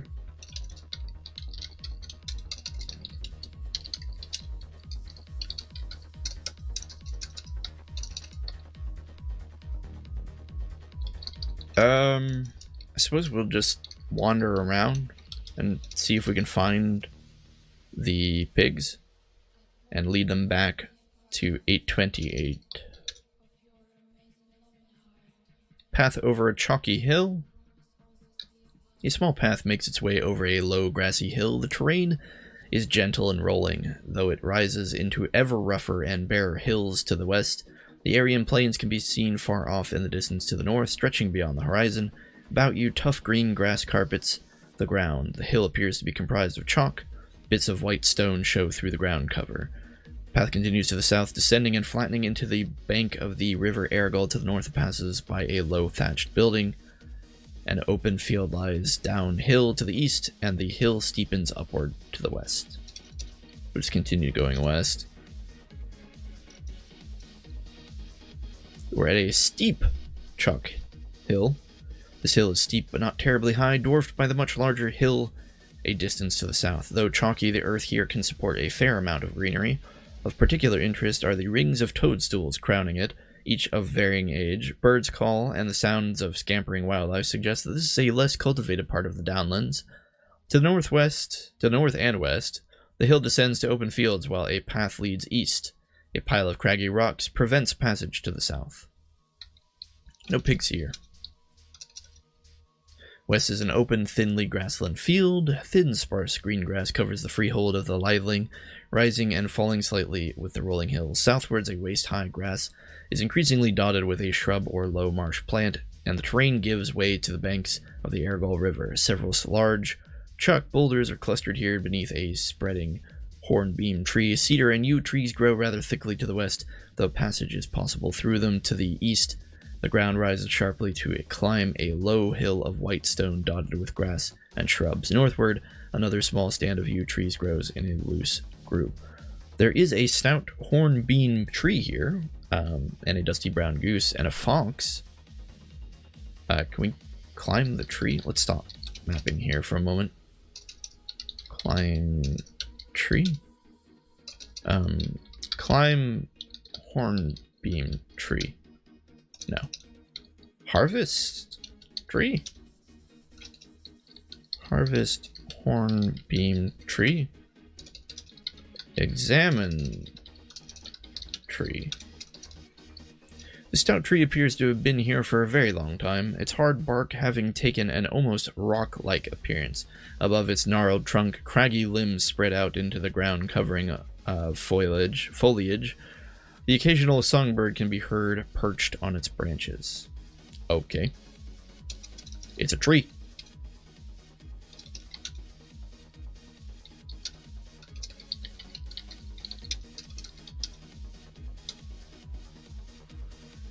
Now we're in a copse of evergreens. Short, stunted evergreens grow here, crowding more closely together to the south. Firs, pines, cedars, and yew trees fill the air with their fresh scent and coat the ground with fallen needles. A vague path of sorts runs between the trees, arriving at the base of a particularly large cedar southwards and fading away on the open grasslands to the north. The vegetation is thin enough to force your way through to the east and west, but not without some difficulty.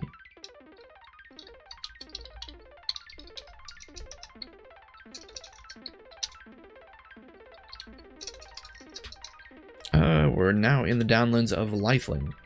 Tough green grass covers this hilly country, rising and falling slightly with the rolling hills southward. Okay, I think we already read something pretty similar to this.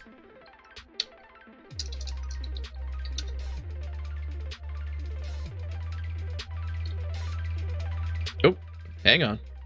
We didn't get EXP for coming here. Are we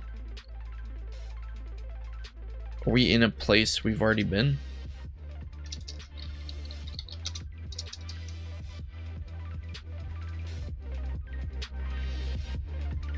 It says we need wings to get somewhere.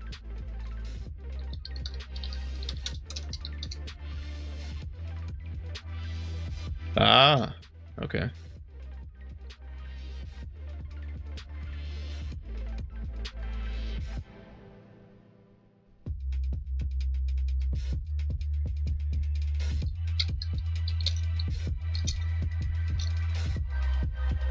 I see.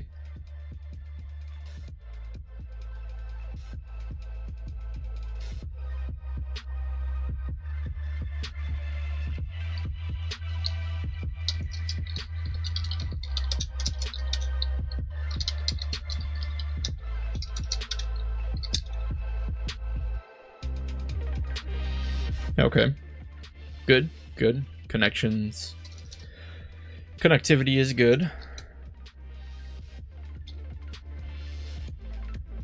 South is a bend in the Aragol River. This area is nestled within a bend of the Aragol River as it flows north. Here, the contrast in terrain is striking on either side of the river, with chalky rock dominating your immediate surroundings, while across spread the trees of the Nendor Forest. Oh, we are much further south than I realized. We're probably like down here.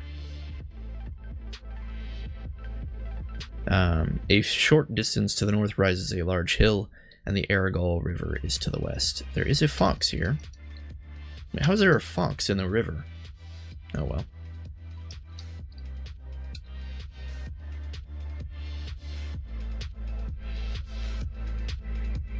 I'm a little confused because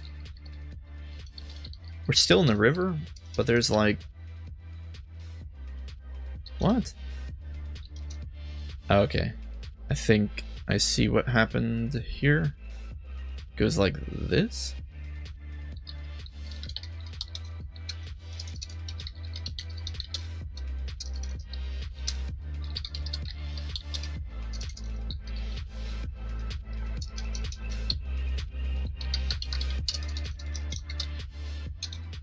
I think I accidentally read a story file. Holy crap, it just keeps going.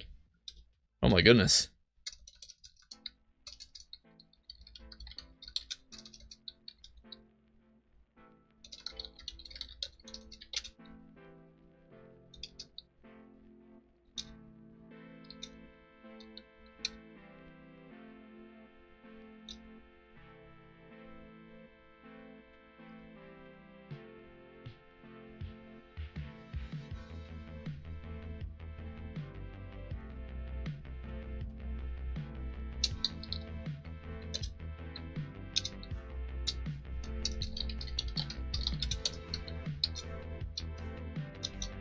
Okay, find ourselves at a small dock.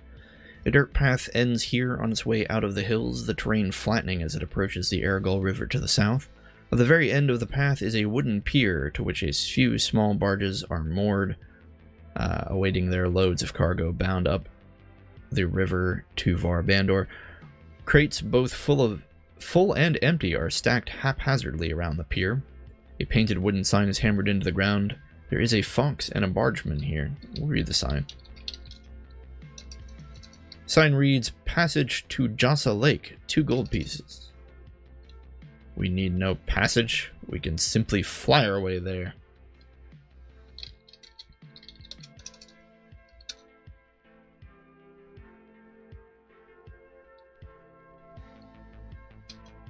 I am a little perplexed, though. Again, I'm not really sure how this all fits in to anything. So we're at a small dock, and then we go north and we find ourselves on a path over a chalk hill. What I'm worried is that... yeah. Okay. That's what I was thinking had happened.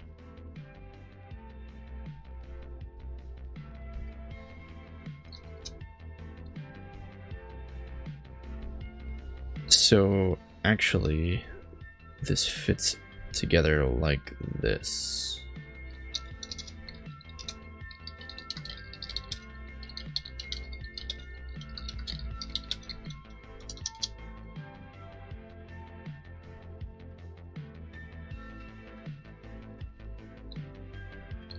Very weird way that the river works. I guess it did say that it was like a bend in the river. Oh, even though this is a bend, you don't need wings to get here. Okay, that makes it make a lot more sense.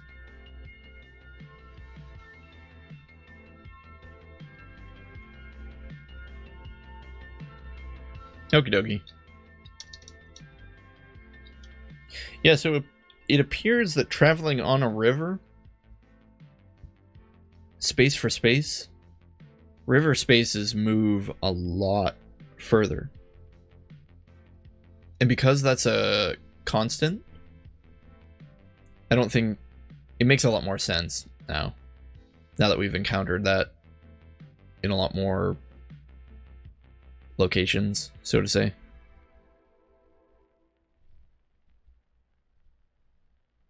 Okay. We're in some place called the Lithling something or another. Again, I'll put that in a new area later.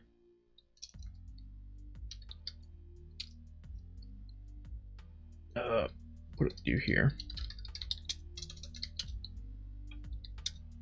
Still haven't found that boy's pigs. Oh, it says we've been here already. Although we haven't been here. The start of a chalk path. A narrow path has been beaten around the chalk hill, beginning with this offshoot from the overlook to the east. The woods can be seen, but the noises of the woods and downlet are peculiarly muted by the interposed bulk of the hill, giving the space a strange, deadened atmosphere. The path itself has been worn very smooth by untold years of traffic. Indeed, it might almost have been paved at some point. Continuing upwards, the path begins winding around a hill. We can go up. It's different. I'm a little concerned though, because even though we went up, wait, we can keep going up. We can also go north. I'm not entirely certain where we are. This path leads around a great mass of chalk, jutting like an exposed bone from the green downlands. Though steep, the path is reasonably straight and smooth enough to traverse without undue difficulty. Sound is a strangely muted quality here, most likely due to the large hill. The path splits here, allowing you to continue upwards to the summit, or north around the other side of the hill. Oh, I see. We literally are on a hill. Let's keep going up. Atop a broken chalky hill. The summit of this chalky hill is the highest point in the region, surpassed only by the majestic spire of Mount Enrien, piercing the clouds far to the southwest. From this point, the Dantaran and Aragol rivers can both be easily seen, though their junction is obscured by the city of Varbandor to the north. The farms and people of the freehold are visible below you all around, beyond the wilder, untended growth immediately surrounding the hill. A tall black menhir crowns the summit, and a beaten path around the hill leads downward. There's a goose up here. Alright, goose. Sorry. Time has come.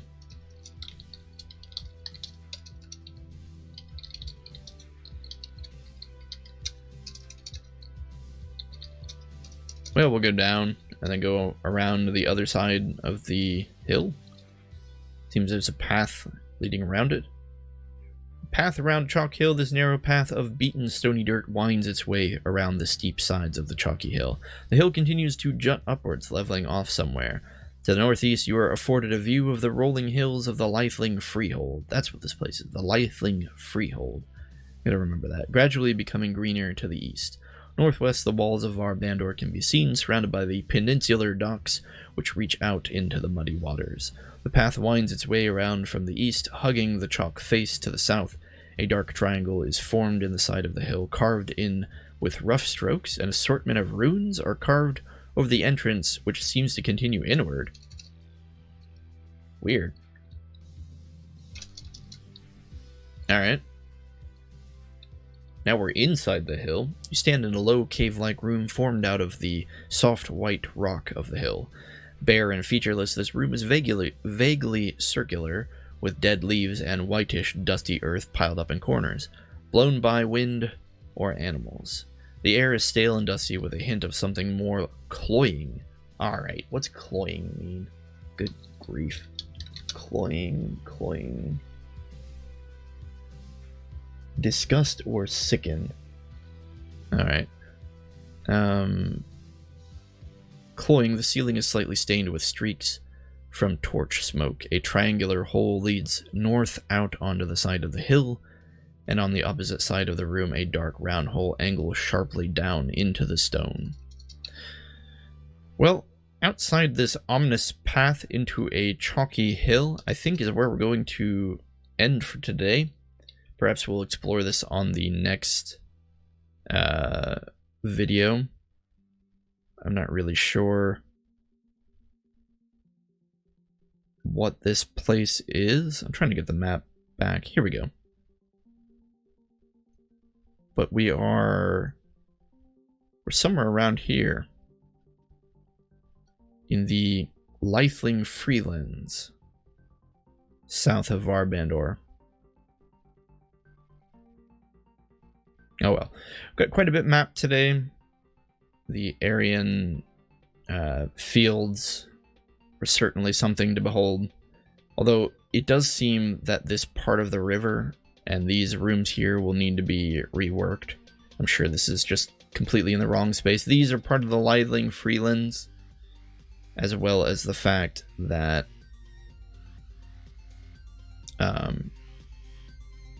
all of this is part of the Lythling Freelands and really needs to be its own area. I don't think I'm going to be able to do it off camera, though, until I get more of it mapped. It's particularly confusing because this seems to lead up north into it from the Aryan Plains right here. But then if you go south, it immediately leads to the Lythling Freelands there. I don't know. I mean, I guess we don't have a clear picture of everything yet, so it's unreasonable to expect us to understand the topography perfectly. At any rate, thanks for watching. We didn't do anything terribly exciting today, but at least we didn't die. Is this the first time we've played, like, since leaving the school where we haven't died? That's pretty impressive. But yeah, I'm not really sure what these freeholds have in store for us. We'll find out in the next video when we enter the chalky hill. Thanks for watching. See you on the next one.